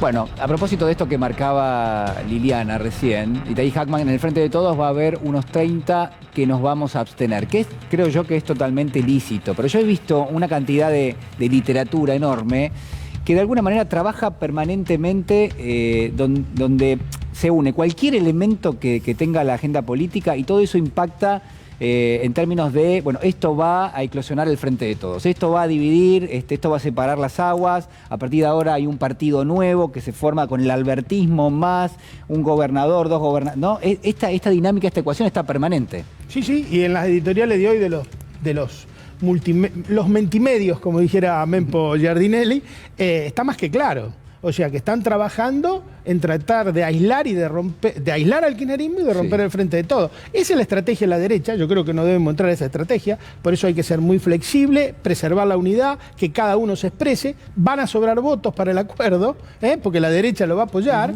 y hay que tratar de preservar la unidad con vista al 2023. A mí me parece que el enemigo está fuera del Frente de Todos y está fuera del PJ, está en la derecha, no adentro. Y busquémoslo ahí. Eso me parece que es condición sine qua non para transitar bien los años que nos quedan. Igual, Pedro, la discusión hacia adentro del Frente de Todos es cómo se puede amortiguar el impacto que va a tener el acuerdo con el Fondo Monetario, es que en términos políticos. Ahí está, ¿no? la política. Ahí está la política y encontrar lugares para discutir y escuchar a todo el mundo. O sea, no hay que exigirle solamente al kirchnerismo. También el albertismo tendrá que tener algún gesto de acercarse, porque no es siempre pedirle gesto al otro, bueno, y esto. Bueno, flaco, no traté de parecerte a tu enemigo, traté de parecerte un poco a los que te votaron y vamos a ver que la unidad va a ser mucho más fácil y va a correr por carriles mucho más aceitados. ¿Se puede dejar plantear una pregunta? Sí, claro, las que quieras. Si la oposición hasta ahora dijo a todo que no, ¿sí? A todas las propuestas oficiales dijo que no, incluido el presupuesto, que nos puede llevar a un problema. La pregunta es, ¿no habría que empezar a interrogarse de por qué ahora apoyan esto? Porque en realidad el préstamo benefició al fondo, obviamente, porque va a cobrar como va a cobrar, y benefició a quienes tomaron el préstamo, que lo fugaron. Ahora, quienes tomaron el préstamo, sus representantes actuales políticos, son los que están adelantando que apoyan este acuerdo. Entonces esto es, y termino con esto, un forense de Bariloche, cuando yo estaba allá, en la Cámara del Crimen, en algunos juicios él hablaba de algún acusado y decía, quebró una biografía. Y yo me acordaba recién, pues yo pensaba, el fondo quebró una biografía, ¿sí?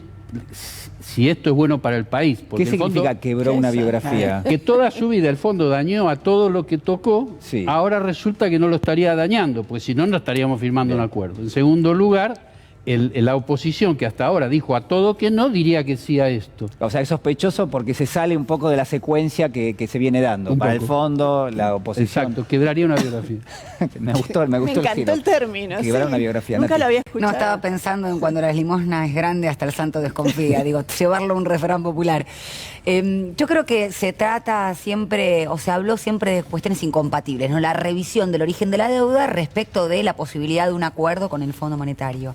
Y hoy leí una nota que la verdad voy a faltar a su autoría porque no recuerdo de quién era, pero hablaba justamente del concepto de justicia distributiva en relación a la posibilidad de revisarlo, obviamente judicialmente, es a nivel nacional e internacional, y también tener un acuerdo en estos términos que no toquen ni a las jubilaciones ni al salario, pero que de algún modo nos saca soberanía porque van a revisar las cuestas monetarias, fiscal, externa, y van a estar cada 3 meses justamente revisando esos patrones. Es que ahí me parece que hay algo que es fundamental. Eso es clave. Claro. 100 tipos revisándote las cuentas en la Argentina. Es un cogobierno. Y ahí hay otra cosa. Cada 3 meses. La historia cuenta. Es muy difícil de cumplir este 70 acuerdo. años de peronismo. ¿Con quién vino por primera vez el Fondo Monetario? ¿Quiénes fueron los que efectivamente pagaron las deudas del Fondo Monetario Internacional? Esto también hay que salir a contarlo, Pedro, como decís vos, porque además yo pensaba cuando hablaban del comunismo, ¿no? Y esto que parece un discurso enloquecedor. El peronismo fue tachado de fascismo, lo sigue siendo, también de comunista. O sea, hay algo que evidentemente lo no dicho es que con sus dimes y diretes fue quien pagó la deuda con el Fondo Monetario Internacional, cambió la matriz productiva. Te corrijo, hay un detalle. El kirchnerismo. Y su última expresión del peronismo, fue Menem, en los términos que dicen fue Cavallo, fue ministro de un gobierno peronista, Cavallo. El que hizo ese desastre. Exactamente. Entonces yo digo, acá hay que diferenciar bien. Los 10 años del 45 al 55, los 14 meses del 73 hasta que murió Perón en el 74 y los 12 años de Néstor y Cristina. Ahí gobernó, diríamos, una anomalía al sistema político argentino y fue la que nos liberó del fondo, la que nos hizo vivir mejor, la que creció, la que transformó 50.000 arrendatarios rurales en propietarios, la que dio la jubilación, la que bajó el desempleo del 21,5 al 6%. Bueno, y la que generó leyes que ampliaron derechos. En la Argentina son las ideas las que gobiernan. Los partidos hoy dicen muy poco. Lo saludo ya a Amado Boudou, que está con nosotros esta noche. Amado, ¿cómo estás? ¿Cómo están? ¿Qué tal? Ahí está un responsable, además de que vivamos mejor. Uno diga responsable porque ya me asusta. Claro, no, sí, no, pero hay mucho de lo que estamos hablando que obviamente le pertenece también al ámbito de las ideas que nos has traído a lo largo del último año. ¿Qué es lo no dicho en este momento, en esta especie de idea que nos ayuda a ir prosperando los temas? ¿Qué es lo que no está dicho? ¿Qué es lo que falta? ¿Qué es lo que falta discutir? A mí me parece que en términos de lo que se va avanzando, lo importante es darle un contenido fuerte a quién paga. La deuda la contrajo Macri, ya sabemos.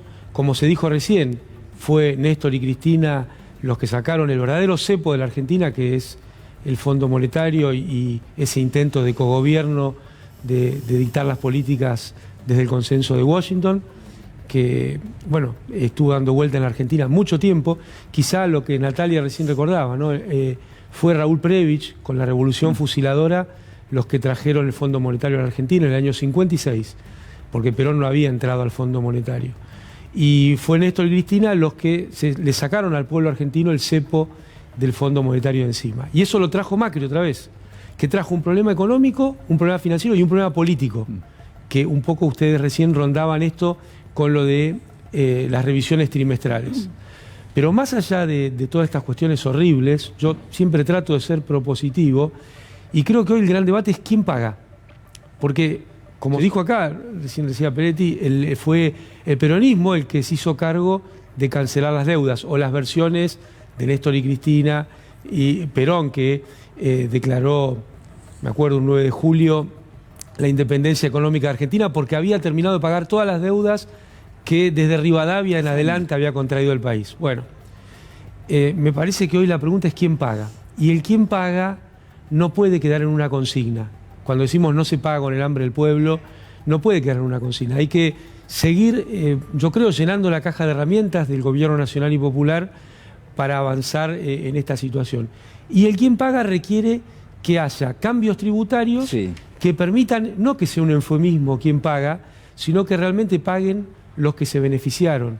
Porque la consigna de Argentina tiene que crecer para pagar, a mí no me gusta nada. Yo creo que Argentina tiene que crecer para sacar a su gente de la pobreza. Argentina tiene que crecer para tener mejores obras de infraestructura y mucha obra pública. Argentina tiene que crecer para terminar con el déficit de vivienda. Argentina tiene que crecer para invertir en ciencia y tecnología. Y la deuda la tienen que pagar los que se beneficiaron con ella. Entonces, por ejemplo, en la Argentina, cuando estaba terminando el gobierno de Cristina, el dólar rondaba los 10 pesos por dólar. Muy bien. Hoy vale alrededor de 215, 217, alrededor de eso. ¿Alguien se benefició con esa situación?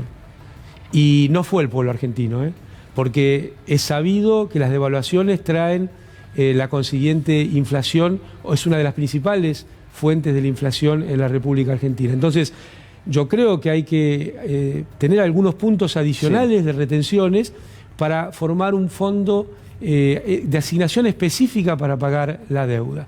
Lo mismo con ese tributo que, bueno, Máximo Kirchner, Carlos Heller, tanto batallaron para que se pusiera en funcionamiento, y creo que fue un gran paso en la batalla cultural. Eso podría tener un plazo mucho más largo para conformar el fondo para pagar la deuda. Y por último, lo que esbozó, me parece un poco Cristina Fernández de Kirchner, o lo que yo interpreto que esbozó, no le vamos a cargar a nadie a ser exégeta, en la plaza del 10 de diciembre, que estaba el presidente de la Nación, estaba Lula, también, acá ha habido 88.000 millones de dólares de fuga. Es más, Macri explicó cómo tomó esa deuda para darle un seguro de cambio a los especuladores que tenían una tasa del 80% en pesos, convertirlo en dólares y que se lo lleven. Lo explicó él, para que lo entiendan clarito. Acá había fondos que invertían en pesos al 80%, por ejemplo en las LEVAX, después pasaron a las LELIC, y el gobierno de Macri le permitía cambiar esos pesos por dólares para que tengan una ganancia de 80% en dólares y que se la lleven. Bueno, eso requiere que haya algún mecanismo para que sean ellos quien pague y no el pueblo argentino. Me parece que ahí está el nudo hoy de la discusión a partir de todo este revuelo que ha habido con, como dijo el Vasco, todavía no sabemos claramente cuáles son los parámetros del acuerdo con el fondo. Entonces, vayamos discutiendo quién lo paga. ¿Quién lo define, la política o la justicia? Yo creo que lo debe decidir la política. Yo creo que no hay ninguna duda que esto es una cuestión política, una cuestión del Congreso de la Nación, es una cuestión del Poder Ejecutivo, en definitiva es una cuestión decisión de los representantes del pueblo argentino, porque ustedes estaban planteando algo que también creo que es muy grave hacia adelante, y creo que hay que trabajar mucho en favor del gobierno, que es una movilización popular cada vez que vengan los representantes del Fondo a la Argentina en la revisión trimestral, para que todo el conjunto del pueblo argentino sepa qué vienen a hacer esas personas, sean 100, sean 10 o sea una, que vienen a intentar torcer el brazo del gobierno nacional y popular, y que esas personas sepan que hay un pueblo que no se va a dejar pasar por arriba y que va a defender a las autoridades elegidas democráticamente. Carlos. Sí, me preocupa el tema de en qué ámbito se va a investigar lo que está diciendo Amado, porque en realidad en el ámbito judicial, al cual remite el presidente habitualmente, dice esto está denunciado y vamos a querellar incluso. Pero en ese ámbito judicial los responsables de investigar forman parte del lawfare que contrajo toda esta deuda criminal. Pero por eso, discúlpame Carlos, una cosa. Esto sería la solución económico-financiera política. Después hay otra situación que es muy importante, es que los responsables de ese endeudamiento tengan el juzgamiento que merecen y que sea necesario en el ámbito nacional, y yo estoy convencido también que en el ámbito internacional, porque si no le estaríamos lavando la cara desde la política argentina a un endeudamiento criminal. El endeudamiento ha sido criminal. Entonces, este sistema que aparentemente va a terminar con un acuerdo con el fondo de desembolsos parciales, permite mantener en discusión el monto total de la deuda y no aceptarlo como bueno. Podemos ir a los tribunales internacionales, podemos ir discutiendo. Ahora, la realidad operativa es mientras quién lo paga. Pero vos coincidís que la oposición, cuando apoya este acuerdo, a mi entender, jurídicamente lo que está haciendo es generando un argumento, Talía es abogada, generando un argumento para decir, si la paga el propio gobierno, la está reconociendo. Sí, Eso es lo que yo llamo lavarle la cara. Es grave. Busca lavarle la cara. Un tema pero había de todas maneras, o sea, ¿estaba la posibilidad del gobierno de desconocer la deuda en este contexto? Es decir, ¿eso no iba a generar una crisis más importante? Mira, acá hay un camino recorrido. No sabemos. La realidad no es una foto, es una película. Claro. Entonces si vos me decís, llegaste al día del default, con esto, bueno, será atribuible al ministro, a la forma en que negoció el ministro. Hace 2 años venimos hablando de esto. A la secuencia de haber negociado primero con los privados y después con el fondo, creo que fue un error. Pero esa es una película que se fue desarrollando. El campo de lo posible y lo no posible es una definición ideológica. Claro. No es una incluso la realidad. visión de ver un fondo bueno y un fondo malo, recordarán, ¿no? La limpieza de cara, claro, que se suponía con Georgieva. Y Pedro hace unas semanas acá habló de buscar alternativas. no te refería solo al fondo, pero sí hablaba de este tema. Sí, y yo pensando en esa alternativa decía, a ver, ¿cuánto debemos nosotros en serio? No lo que se fugaron los ladrones. Vamos a suponer que nos dé 5.000 millones de dólares. Vamos a suponer. ¿Qué pasa si uno ofrece esa deuda explicando, miren, yo le voy a pagar lo que realmente fue aprovechado por el país, el resto no? Pero, a ver, el sistema financiero internacional, digamos, no es uno solo, no es solamente el Fondo Monetario, ¿no? Digo, hay muchísimas cuestiones que tienen que ver, no sé, por ejemplo, con esto. China y Rusia son parte del Fondo Monetario. Y China, potencialmente, hay desembolsos que no podría hacer la Argentina, porque como parte del Fondo Monetario te pide que tengas el acuerdo vigente, si es que hay un acuerdo, y si no, si estás declarado en default, bueno, ahí hay otras cuestiones que discutir. Es decir, la verdad es que en ese punto me parece que el gobierno tomó una decisión inteligente en el corto plazo. Ahora, lo que yo marcaba más temprano es, la decisión inteligente, ¿cuál fue? Bueno, no llevarte a un precipicio donde la verdad es que, esto Amado calculo que lo sabe perfectamente, las crisis siempre las terminan pagando los mismos. Entonces digo, entrar en un default implicaba, como dice el gobierno, un camino hacia lo desconocido, donde potencialmente lo que se veía esos días era bueno, pero esa situación una corrida cambiaria. cambiaria. De 2 años. Pero, Amado, el gobierno evitó no solo el default, sino un golpe de Estado. Ah, bueno. Eso no hay duda. Pero a esa situación también llevó la política al ministro. O sea, fueron 2 años para llegar a ese deadline, a ese día donde tenía esa situación. Ahora, esto ya está, ya pasó. Yo creo que ahora hay que proponer de aquí hacia adelante. Sí. Con respecto al tema de quién la paga, yo creo que hay que sumar a los bancos con las ganancias extraordinarias que han tenido, que lo hablamos anteriormente antes que viniera Amado. Y me parece que ese tema de quién lo paga y de aumentar 2 o 3 puntos de retenciones, siempre hay que tener en cuenta una cosa, desde mi punto de vista: las retenciones siempre tienen que ser segmentadas. Hay que hacérselas pagar a los que ganaron, no a los pequeños y medianos productores. Por eso no involucrar a todo el campo, que ha tenido una muy buena situación en los últimos 2 años, en esto. No es lo mismo un pequeño productor que un gran productor. Lo dijimos muchas veces. No hay que tratar como iguales a los que son estructuralmente distintos. En ese sentido, hay que ir a controlar las importaciones. Yo creo que es muy bueno lo que ha hecho Mercedes Marcó del Pont con esto de exigirle las importaciones, la capacidad económica financiera para hacer una importación a través de la resolución, la 4274 que tomó, que se quejaron todo el mundo, que dice, bueno, porque evidentemente hay fuga a través de fraguar importaciones que no existen. O triangular. Y también hay que controlar las exportaciones. Yo creo que en eso el gobierno está por tomar una decisión que me parece muy positiva, que es cambiar al poner un nuevo presidente del SENASA, que viene con órdenes estrictas de controlar los puertos privados, que ahí hay otro foco de exportación muy grande. ¿Qué pasa ahí en los puertos?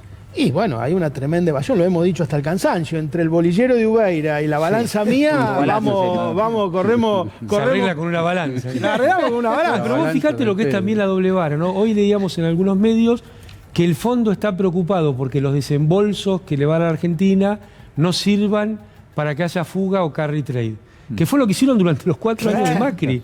Entonces, le dieron a Macri un préstamo que todo el mundo sabía que no se podía pagar en los plazos que estaba firmado. Y ahora pretenden poner al gobierno con una lupa que realmente es ridícula, porque este gobierno lo que viene tratando de hacer es de poner en marcha a la Argentina. Entonces, me parece que siempre está esta doble vara y un poco explica lo que venía escuchando que hablaban ustedes en el bloque anterior, ¿no? Que en realidad no es solo el gobierno y la oposición, es el gobierno y las fuerzas de los poderes económicos concentrados, que como decía recién Pedro, estructuralmente son distintas. Las pymes son distintas a las empresas nacionales que los grandes conglomerados transnacionales. Lo mismo pasa en el sector financiero, lo mismo pasa en los pools de siembra, lo mismo pasa en todas las actividades. Entonces, es muy importante que el gobierno, viendo toda la experiencia que hemos acumulado, y nosotros tratamos de hacerlo allá por el 2009, haya una política de segmentación en cómo se cobran las retenciones. Nos vamos a volver a meter en este tema porque obviamente es apasionante y porque es lo que hay que discutir en este momento, y a mí me parece importante eso, no sumarnos a las cuestiones vinculadas al comunismo, digo, a todo aquello que parece muy extraño a la realidad de los argentinos y que lamentablemente, digo, se termina imponiendo en la agenda y nos perdemos de discutir esto. Ni te cuento de los rusos, Julián. Bueno, es extraño la agenda de los rusos. Bueno, de los rusos también.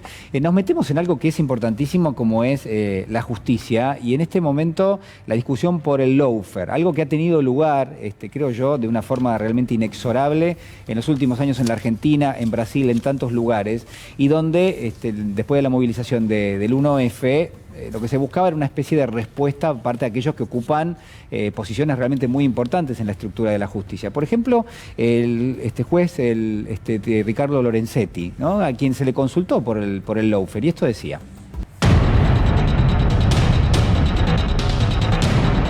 Mire, desde que yo entré en el año 2004 en la Corte Suprema, hemos tenido muchísimas marchas y quiero dejar bien en claro para todos los que nos escuchan que la Corte no va a ceder a ninguna presión, como nunca hemos cedido. Es decir, las marchas expresan lo que cada uno quiere expresar y eso, desde ese punto de vista están ejerciendo un derecho de manifestarse, pero nunca ha tenido una influencia en las decisiones de la Corte Suprema, porque obviamente nosotros debemos aplicar la Constitución, la ley, y de modo igual para todo el mundo, ¿no? Sea poderoso, sea débil. Para usted, doctor Lorenzetti, ¿el lawfare existe o no aquí en la Argentina? Porque Cristina insiste con eso. Yo respeto una opinión, pero para mí no. Yo no tengo ninguna duda al respecto. Nosotros en la Corte Suprema siempre hemos tenido la misma conducta. Bueno, nos abalanzamos. No, el lawfare no existe. Algo que decía Lorenzetti, el juez, y me parece que hay que marcarlo y que tiene razón, bueno, las movilizaciones nunca, dice él, tuvieron un impacto y un efecto. Pero acá Pedro recordaba eso no es cierto. En las Cortes. No bueno, eso no es pero cierto. suponiendo que así fuese, ¿Y en el 2x1? ¿Qué sí, exactamente. ¿Qué sí lo tuvo? ¿Qué sí lo tuvo? No, pero me parece que hay algo más grave, que es entender el reclamo de la ciudadanía como una presión. Y es mucho más grave desde el inicio decir, y no los vamos a escuchar. Son tan soberanos, es tan la aristocracia, viven tan arriba en sus palacios, que la plebe, que somos todas las personas que estábamos en la plaza el 1F, no somos escuchadas porque el reclamo es un reclamo no de la ciudadanía en un país no aristocrático, sino lo que ellos interpretan como una presión. Y esto es muy grave porque la verdad es que muchas de nosotras no queremos tener una justicia que cuando nosotras reclamamos nos dicen no voy a ceder a tu presión. Y así es como destruyen la vida de una enorme cantidad de personas. Pero no hay una respuesta corporativa de Lorenzetti, ¿la justicia es solo una o no, son jueces en particular? Es mentira que aplican la Constitución y la ley igual para todos. Primero que la ley parece que pierde autoridad y la autoridad empieza a estar parte de personas, de este tipo de personajes, ¿no? Y ahí hay un trastocamiento importante. Además de ver como extorsión, delito, mafia, no sé si les suena, el reclamo popular. Pero además, Lorenzetti fue el que se sacó una foto con Bonadío y el juez Moro. Lorenzetti fue el autor de la doctrina en Ursún, que al no poderlo sacar en un fallo, él lo cuenta muy bien, Grazaña Peñafort, ahí está la foto, Grazaña por hacer una nota del cohete a la una, fue el responsable de la doctrina en Ursún, que al no haberlo podido sacar en un fallo, se lo dio a Martín Ursún para que justamente trastoque el principio de inocencia en nuestro país. Es el responsable también, esta Corte Suprema de Justicia, de abstenerse en la causa que investiga el espionaje ilegal desde la AFI, ¿no? Y no se abstienen de votar en otras cuestiones. Es la responsable de la DAJUDECO, la famosa oficina de escuchas que pasó del Ministerio Público Fiscal a la Corte. Así que Lorenzetti forma parte de lo no dicho, del ocultamiento, del negacionismo, que es parte integrante de esta violencia simbólica de la que hablamos. Carlos. Dos cosas breves. La primera, que no es cierto, como dijo Natalia, no es cierto lo que dice sobre las presiones.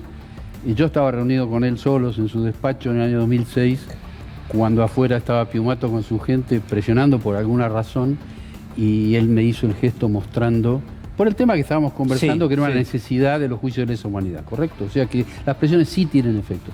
Y lo segundo, que me resulta muy preocupante, lo que considero una maniobra, que es lo que acabamos de ver, y recuérdenlo, porque lo que él está diciendo, esa afirmación de que el lawfare no existe, va a llegar un momento que va a llegar a la Corte, porque se están investigando en la sede federal casos de lawfare con ese nombre, es decir, maniobras de lawfare.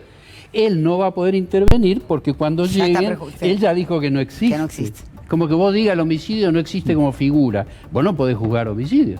Bueno, ojo con eso porque hasta ahora no fue mencionado. Amado. Qué interesante lo que trae Carlos. Pero, mira, hay reclamos porque hay países en los cuales meten presos opositores. Bueno, resulta que uno de esos países es Brasil, y nadie lo dijo.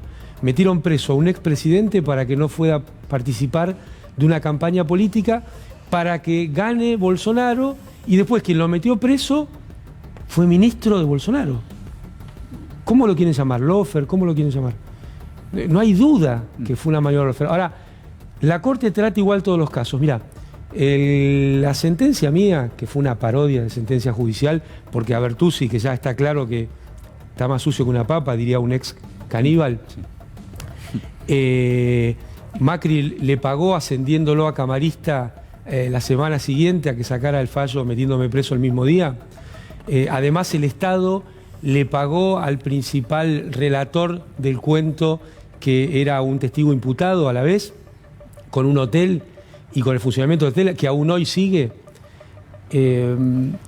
Esa corte trató en poquitos meses, 6, 7 meses, poniéndole un 280, es decir, ni tratando el caso, ni dándole curso a revisarlo, aún teniendo como amicus curiae al fallecido Julio Mayer y a Raúl Zaffaroni por separado. Ni se dignaron a abrirla. Bueno, hay un caso de lesa humanidad que se llama Florian Avellaneda, un muchacho que murió de una manera horrible en el año 76, todavía no tiene sentencia. O sea que no han tratado igual los dos casos. De ninguna manera han tratado igual los dos casos. Otro ejemplo más patético de lo que es el sistema de administración de leyes en la República Argentina es la provincia de Jujuy, donde vos tenés a Milagros Sala presa hace ya 6 años y pico, y a Blaquier buscando todos los artilugios posibles para que siga andando en barco por el Río de la Plata. Entonces, no es cierto que tratan igual todos los casos. Y me parece que es una discusión que ni tiene sentido, porque por algo la justicia es el sector de la vida social y política argentina más desprestigiado. Ahora, como decían antes, las compañeras se escudan en esa... Cuando hablaba recién me hacía acordar a la película El nombre de la rosa, ¿no? En el momento que abrían el portón del castillo y tiraban pedazos de carne podrida al pueblo que estaba abajo. Bueno, me parece que ese ha sido un poco el rol de la justicia cuando hablamos de endeudamiento, cuando hablamos de tarifa a los servicios públicos, cuando hablamos de lo que ganan los jubilados, cuando hablamos de lo que ha pasado con los salarios en tiempo de Macri. No es verdad tampoco que todas las presiones operan igual sobre la justicia. Hablando un poco de ese tema y de lo que referencia al espionaje ilegal, ¿no? que es una parte constitutiva, creo, de lo que se denomina lawfare, funciona de esa forma. Esta semana, la que pasó, Jorge Rial en Radio 10 entrevistó a la exgobernadora María Eugenia Vidal, ¿no? Saben ustedes, en el marco de lo que es la causa que investiga lo que se denomina la Gestapo antisindical, esa reunión en la oficina del Banco Provincia. Bueno, a ver las respuestas de María Eugenia.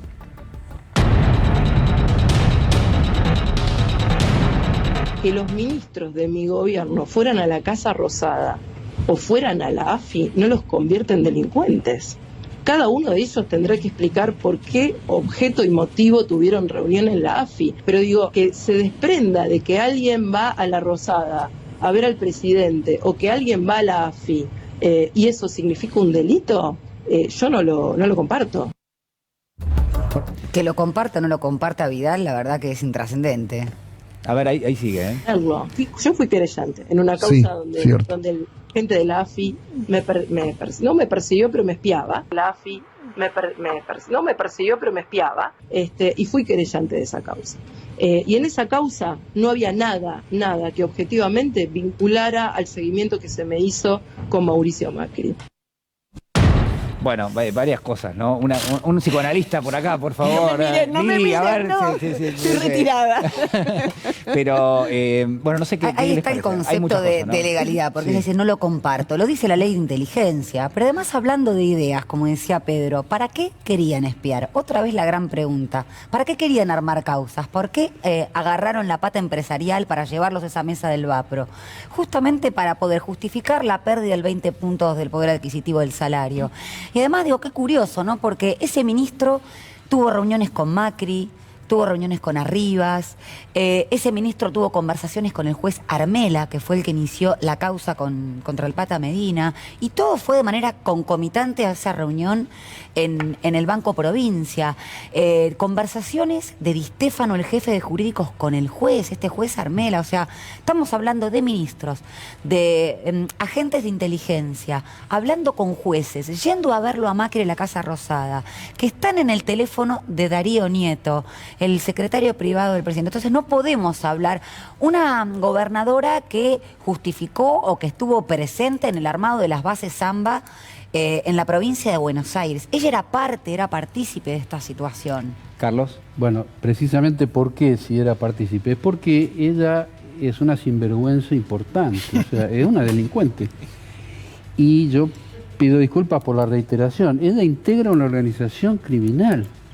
Si no lo empezamos a ver desde ese lado, nos vamos a seguir quedando en el discurso de ella. De llamar las cosas por su nombre, pero como lógico, habías dicho. es una delincuente, punto. A partir de ahí podemos analizar los dichos, como decía Natalia, perfecto. Si ella es la gobernadora y la reunión se hace en el Banco Provincia, que es territorio de la provincia de Buenos Aires, lo que está diciendo es una tontería. Ahora, quienes nos acostumbramos a hacer juicios, yo hice juicio 25 años, 25 años seguidos juicios criminales. O sea, toda la gente que juzgaba, una parte eran culpables.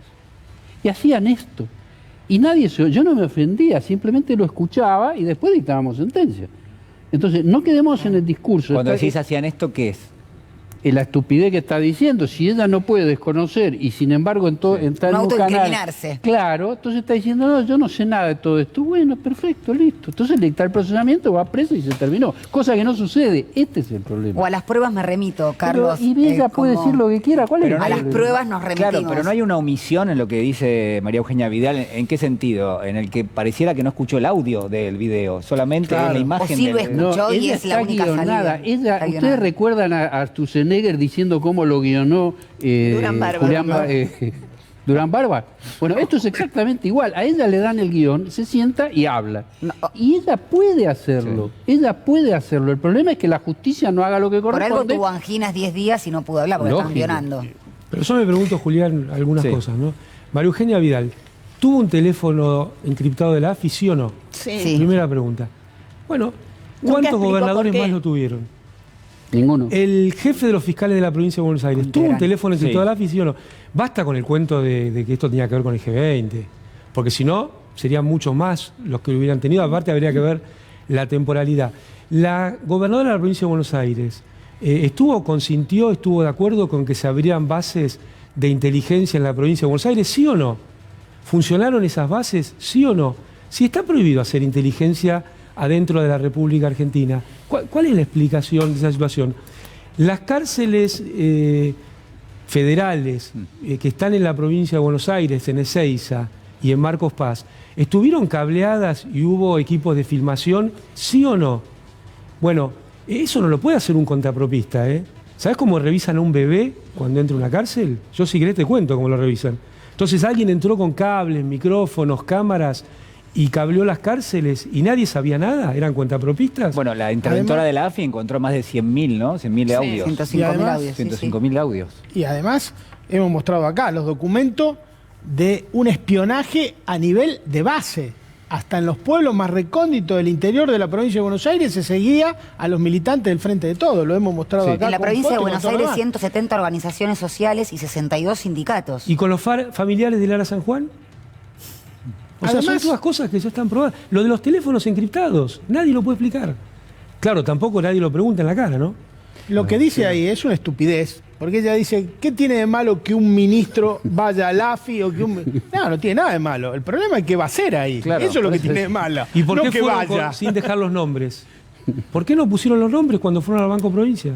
Juan Pérez, ¿no? Era Manuela Villegas. Manuela Villegas, el ex ministro de Trabajo. O sea, eso estaba Manuela. Claro, Manuela, claro, sí. Aprovecha la ley de identidad de por género. Eso se autopercibía. Se autopercibía como Manuela. No, eso es lo que ha quedado, por lo menos hasta ahora. Evidentemente estaba la percepción antes de ir a la reunión de que se iba a hacer algo que no estaba mínimamente, que no era legal, digámoslo así. Pusieron las cámaras un día antes y las sacaron un día Pero después. ella lo que dice es que lo ilegal es la grabación, ¿se entiende? Están armando una asociación ilícita en el Banco Provincia, que es oficial. Sí. Un día antes van a cablear autorizados a entrar. Un día después van a sacar los cables autorizados a sacarlos. Y lo ilegal es la grabación. ¿Cómo va a ser ilegal grabar un delito cuando lo están cometiendo? Están armando, quiero aclarar, para quien no lo sabe, que esa reunión es un delito en sí misma. No lo que hicieron después. Lo que hicieron después se suma. Es otro delito. Es un delito independiente que se llama asociación ilícita. Estaban programando delitos. Vos no necesitas concretar ese delito. Lo que necesitas es armarlo. Ellos lo que estaban diciendo es vamos a hacer todo esto. Y lo explicaron con lujo de detalle. Y está probado. Entonces, si eso está probado, evidentemente la ilegalidad de la grabación no es así. Pero ella puede decirlo, insisto, puede decirlo porque se está defendiendo. Lo que pasa es que hace falta un juez que le diga, bueno, muy bien. Recordemos que su pretensión es llevar todo a Comodoro Pi. Eso también, ¿no? Que es lo que está pidiendo María Eugenia Vidal. Todas las causas, mesa judicial, espionaje desde la AFI, el D'Alessio Gay, están siendo llevadas a Comodoro Pi cuando justamente el ARA San Juan, exactamente, y ahora tienen la misma pretensión con la que está instruyendo el juez Kreplak, porque justamente lo que intentan es tener una visión segmentada de lo que fue, en rigor de verdad, un plan sistemático y estructural utilizando como método el espionaje ilegal. Y para lo de la defensa que hace de Macri, yo invitaría a leer los libros de Rocco Carbone, Mafia Capital y la mafia de Macri, ¿no? Porque, o ver la película El Padrino. Porque hace una defensa del espionaje que se le hizo a ella también, ¿no? El seguimiento. Exactamente. Viste que dice, no fue persecución, fue seguimiento, fue espionaje. Hoy Rocco Carbone tiene una nota en el Cohete a la Luna que justamente habla de los orígenes futbolísticos, o en el Club Boca, que semillero, digámoslo así. Bueno, lo hemos dicho en este programa alguna vez eso, ¿no? O sea, Boca era un semillero, pero no de los jugadores. No solamente, pero Boca fue la nave insignia de la derecha argentina, aunque después reciba la contrarréplica. Lo hemos venido diciendo acá de la primera vez. Pero rescatar este concepto de entrecruzar lo legal o cooptar las estructuras del Estado para entrecruzar lo ilegal con lo legal. Exacto. No, hay una muy buena explicación en la nota de Rocco de este domingo en el Cohete. Pedro, vos querías decir algo. No, quería decir que yo coincido totalmente, ¿no? Me parece que acá la compañera, por llamarla entre comillas, María Eugenia Vidal, está muy complicada porque la deben tener carpeteada hasta en detalles íntimos. Porque yo creo que acá... Compañera de Caballo, ya que hablábamos de ese tipo de problemas. Acá lo que hubo es una fujimorización de la política. Este es el método que aplicó Fujimori y Vladimir Montesino, que era su jefe de inteligencia, en Perú. Vladimir Montesino, que era el jefe de inteligencia de Perú, coimeaba y te filmaba. Y lo filmaba en situaciones íntimas. Y tenía todo filmado. Fujimori está preso y Montesino está preso. Y yo creo que el problema es la justicia, porque esta gente tiene que estar presa. Y Yáñez está preso en Bolivia. Y Yáñez está preso en Bolivia. Exactamente. Bueno, muy importante la Comisión Bicameral de Seguimiento esta semana.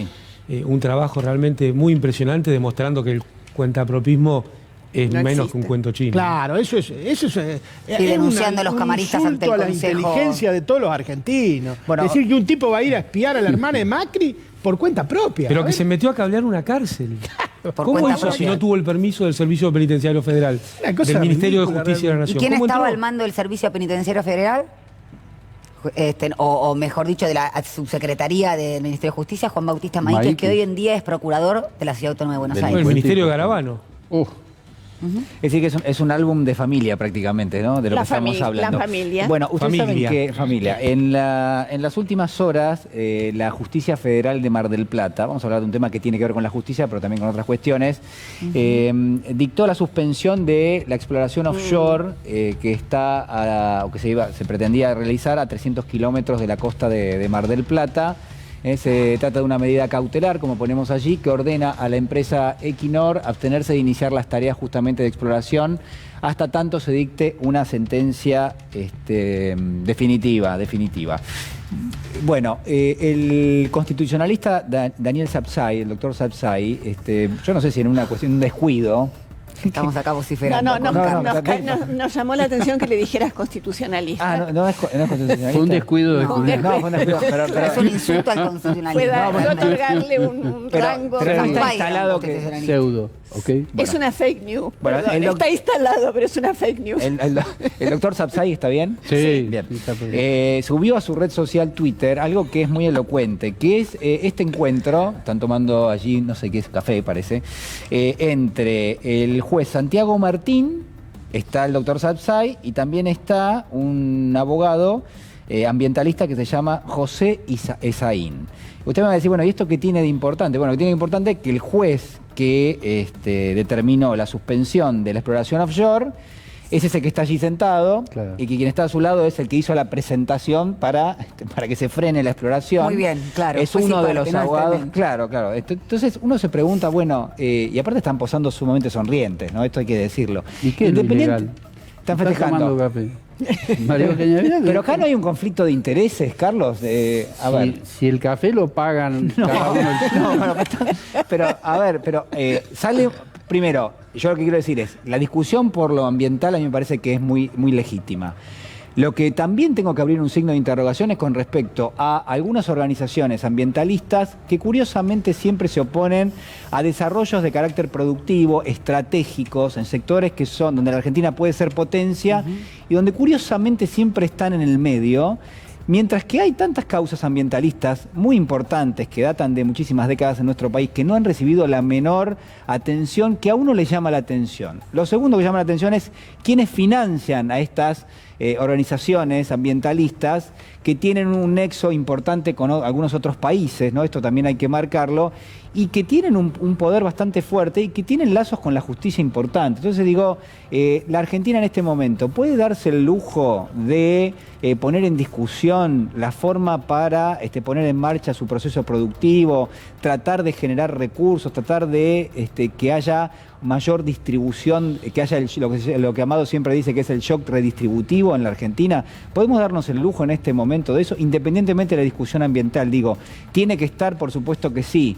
Ahora, lo que no podemos permitirnos es este tipo, me parece a mí, de, de enlaces bastante sospechosos donde... Eso es obsceno en un punto, porque digamos, esto pasó hace horas nada más. Esta es la seguridad jurídica. Pero esta es tan obscena. ¿No hace falta seguridad jurídica? Esta foto es tan obscena como la de Macri comiendo con Teherán. A mí me llamó la atención, casi se parece un poco... Para el álbum de familia. Y te digo una cosa, esta foto le hace mal al ambientalismo popular. Claro. Esto desprestigia a la cuestión ambiental.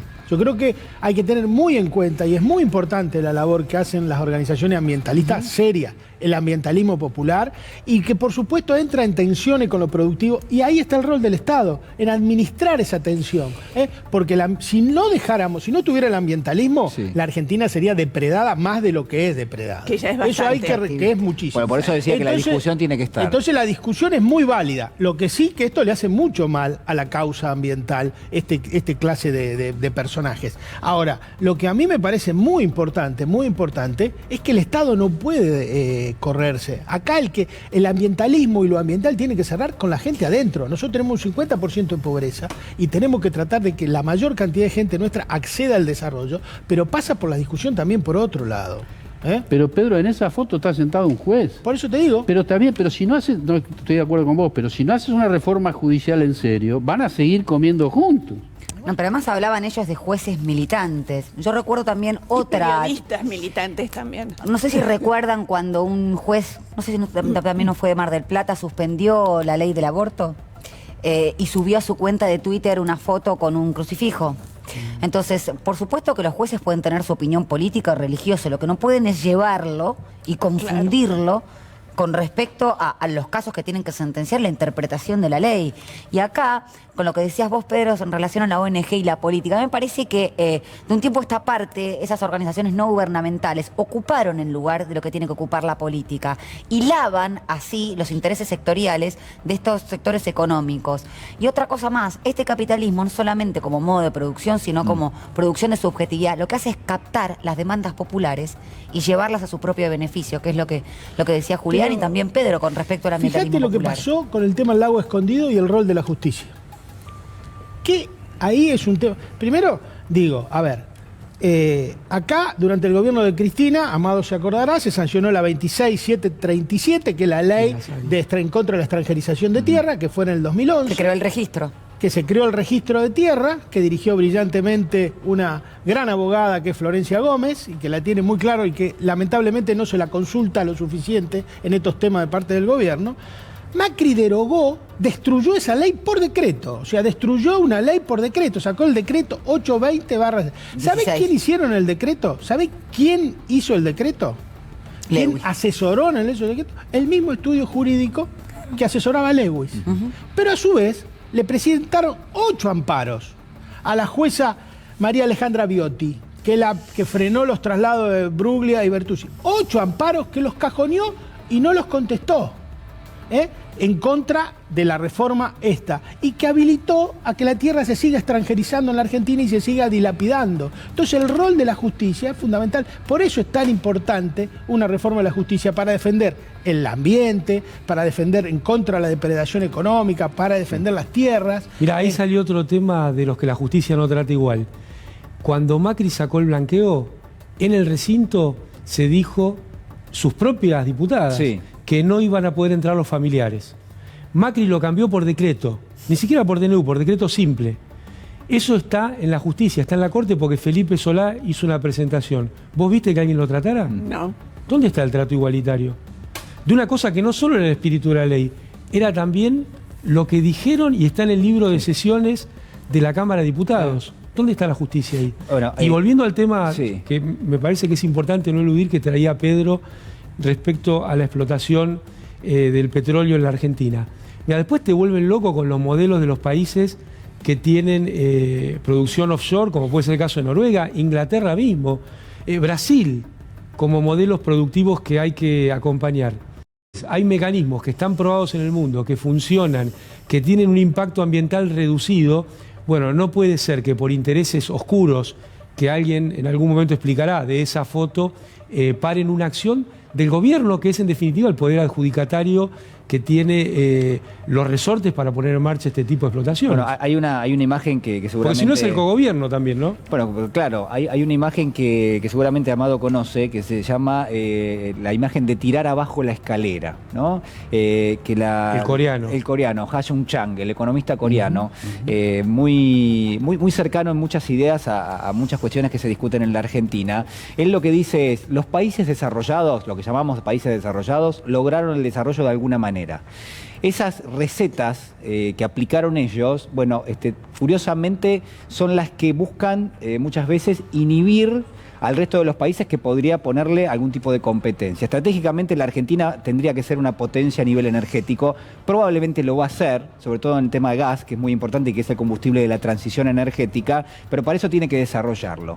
Entonces la pregunta es, ¿cómo se desarrollaron los otros países? ¿Cómo llegaron a tener un producto bruto realmente muy importante? Lo hicieron de una determinada manera, explotando los recursos y creo yo, cuidando mucho menos el medio ambiente de lo que ahora se le pide a todos los sectores productivos en la Argentina, afortunadamente. Pero lo que digo es, no se puede prohibir esa discusión, no podemos prohibir, para mí, ¿no? Pero eso sería pensar que la ciencia económica es una ciencia ahistórica y ageográfica, que es lo que tratan de hacer desde los centros dominantes de estudio y de investigación. Es suponer que hoy todos los países somos iguales y hay que aplicarle las mismas reglas. No ha sido así la historia, no es así la historia del desarrollo, y quizás es un tema para un programa íntegro y quizás sea aburrido. Pero la verdad es importante, es lo que tenemos que discutir en este momento. Sí, Pedro. Yo me pregunto una cosa, ¿por qué no hay ningún juez que frena los desmontes? ¿Por qué? O que intervengan los incendios. ¿Querés cosa que afecte más el medio ambiente, comprobada, tajada en la Argentina? Bueno, ¿qué pasa con el acceso al agua potable, por ejemplo? ¿Por qué no hay ningún juez que frena el desmonte en la República Argentina? ¿Por qué? Porque el poder del latifundio y los terratenientes es el que está enancado en la justicia. Está ahí, es muy poderoso. Y por eso que los tipos se toman de cualquier causa así adicional, pero al fondo de la cuestión no van nunca. El fondo de la cuestión es qué hacemos con la tierra en la República Argentina. Eso es lo que está invisibilizado en la República Argentina, en la cuestión ambiental también. ¿Qué hacemos con los subsidios? Te voy a cambiar la pregunta ahora, porque una de las discusiones que se ha dado en los últimos minutos del programa, me parece que es importante tratarlo, es, bueno, el Fondo Monetario establece algún tipo de condicionamiento vinculado a qué grado de subsidios va a tener la Argentina de aquí en adelante. En realidad lo que dice el fondo es, bueno, señores, tienen que cerrar los números de las cuentas públicas, ustedes me van a decir que van a recaudar más, pero mientras tanto yo quiero que se haga esto, que es, bueno, el recorte en subsidios. Yo decía al comienzo del programa que a mí me parece totalmente legítimo que aquellos que pueden pagar una tarifa plena, que la paguen, ¿no? Porque si no, aquellos que no pueden hacerlo terminan subsidiando a aquellos que sí lo pueden hacer. Es decir, ahí me parece algo que solventar. Ahora, cuando eso, como dice Pedro también, muchas veces queda debajo de la alfombra, esa discusión, y nos presentan otros elementos, la verdad que llama mucho la atención. Por ejemplo, la discusión por el traspaso de los colectivos a la ciudad de Buenos Aires. Uno dice, pero ¿cómo? ¿No estaban ya en la ciudad? No, no estaban en la ciudad. Había un subsidio, o hay un subsidio, y el gobierno ha señalado que quiere dar esa discusión. A ver, señor director, si tenemos, lo tenemos al jefe de gobierno porteño.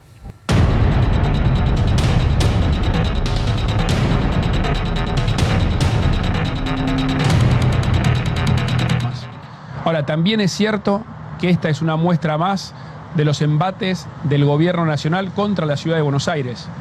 Es un claro avance contra la autonomía. Ya sucedió con el recorte de la coparticipación, que lo estamos reclamando hoy en la Corte Suprema de Justicia, con esto que se está hablando de los subsidios a la energía.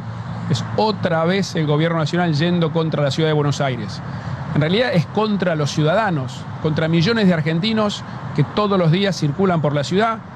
Muchos son porteños y muchos son de la provincia de Buenos Aires también. Es otro claro avance contra la autonomía. Acá no puede haber, y en esto es clarísima la Constitución, no puede haber ningún traspaso de funciones que no esté coordinado, que no esté acordado. Eso es indubitable. Por otro lado, también está avanzando sobre el federalismo. Yo no tengo ninguna duda que en nuestra vocación de reconstruir la Argentina, de salir adelante, tenemos que volver a ser un país federal. Y obviamente esto supone respetar la autonomía de cada uno de los distritos. Y además... Bueno. Federalismo sería que el gobierno de la Ciudad Autónoma de Buenos Aires soporte lo que está soportando las 23 provincias restantes. Eso en primer lugar. Pero además Larreta siempre toma el mismo argumento. La autonomía a los fines de poder financiar sus propias políticas. Y también su propia contradicción. Son 32 líneas de colectivo que circulan exclusivamente dentro de la capital federal. Exclusivamente, que reciben 13.000 millones de pesos de subsidio al año de todos los argentinos. El boleto acá cuesta 18. En Tartagal, que es el lugar más alto, cuesta 90.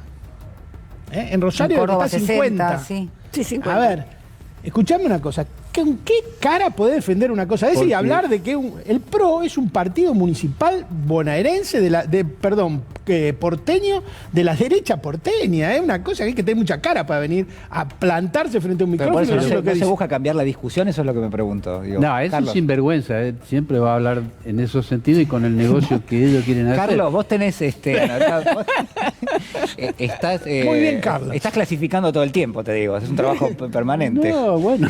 Es el juicio de subsunción que hacen los jueces. Pero es que es la realidad, o sea, si es un sinvergüenza, de mi parte lo llamo sinvergüenza, pero es un hombre que está mintiendo todo el tiempo, como mucha gente que lo acompaña.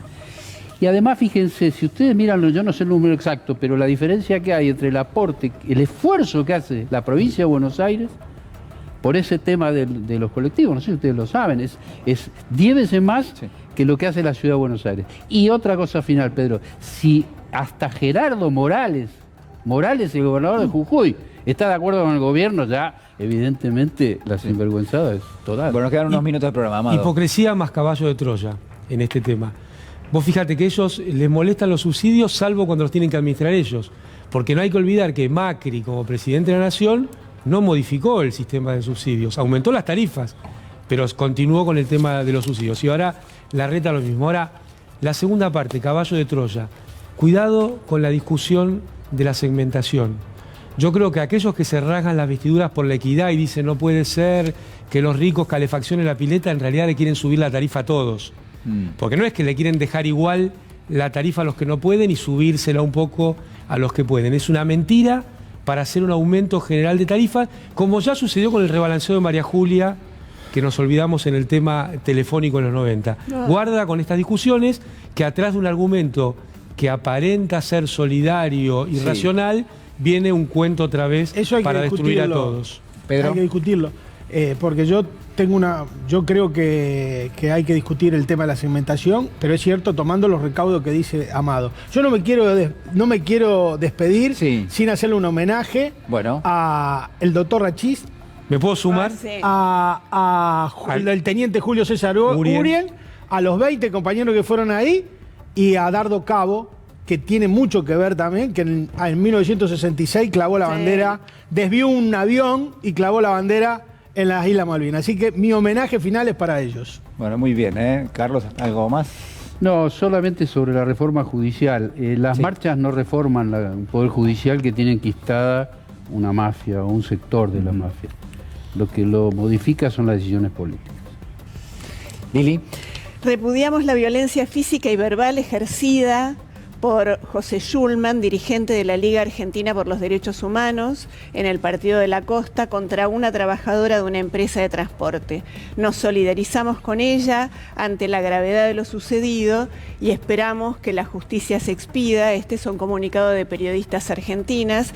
Lo leo porque me parece importante, por un lado porque soy parte, me parece importante romper con ese mito acerca de que las feministas hablamos de los violentos cuando no pertenecen a nuestro propio espacio político. Esto no es verdad. Los denunciamos siempre, no importa a qué espacio político pertenezcan. Y mañana es el día que antes se llamaba de los enamorados, del amor. Me parece importante cerrar con un mensaje de homenaje a Wanda Tadei. A Wanda Tadei y a sus padres, a quienes les mando un abrazo enorme y les agradezco la militancia de todos estos años. Wanda murió quemada, asesinada por un hombre que no solo decía amarla, sino que le pidió perdón una enorme cantidad de veces. El amor romántico mata, y el día de mañana es un día para reivindicar otro amor. El amor romántico mata. Bueno, breve. Sí, breve. Sí, lo mío, hablamos hoy de ideas y de sistemas financieros aplicados por el terrorismo de Estado y también por el menemismo del que hablábamos. Y de la ley de entidades financieras. Bueno, no olvidar esta situación y que siempre lo que intentan es ponerle un cepo al salario y liberalizar el mercado financiero.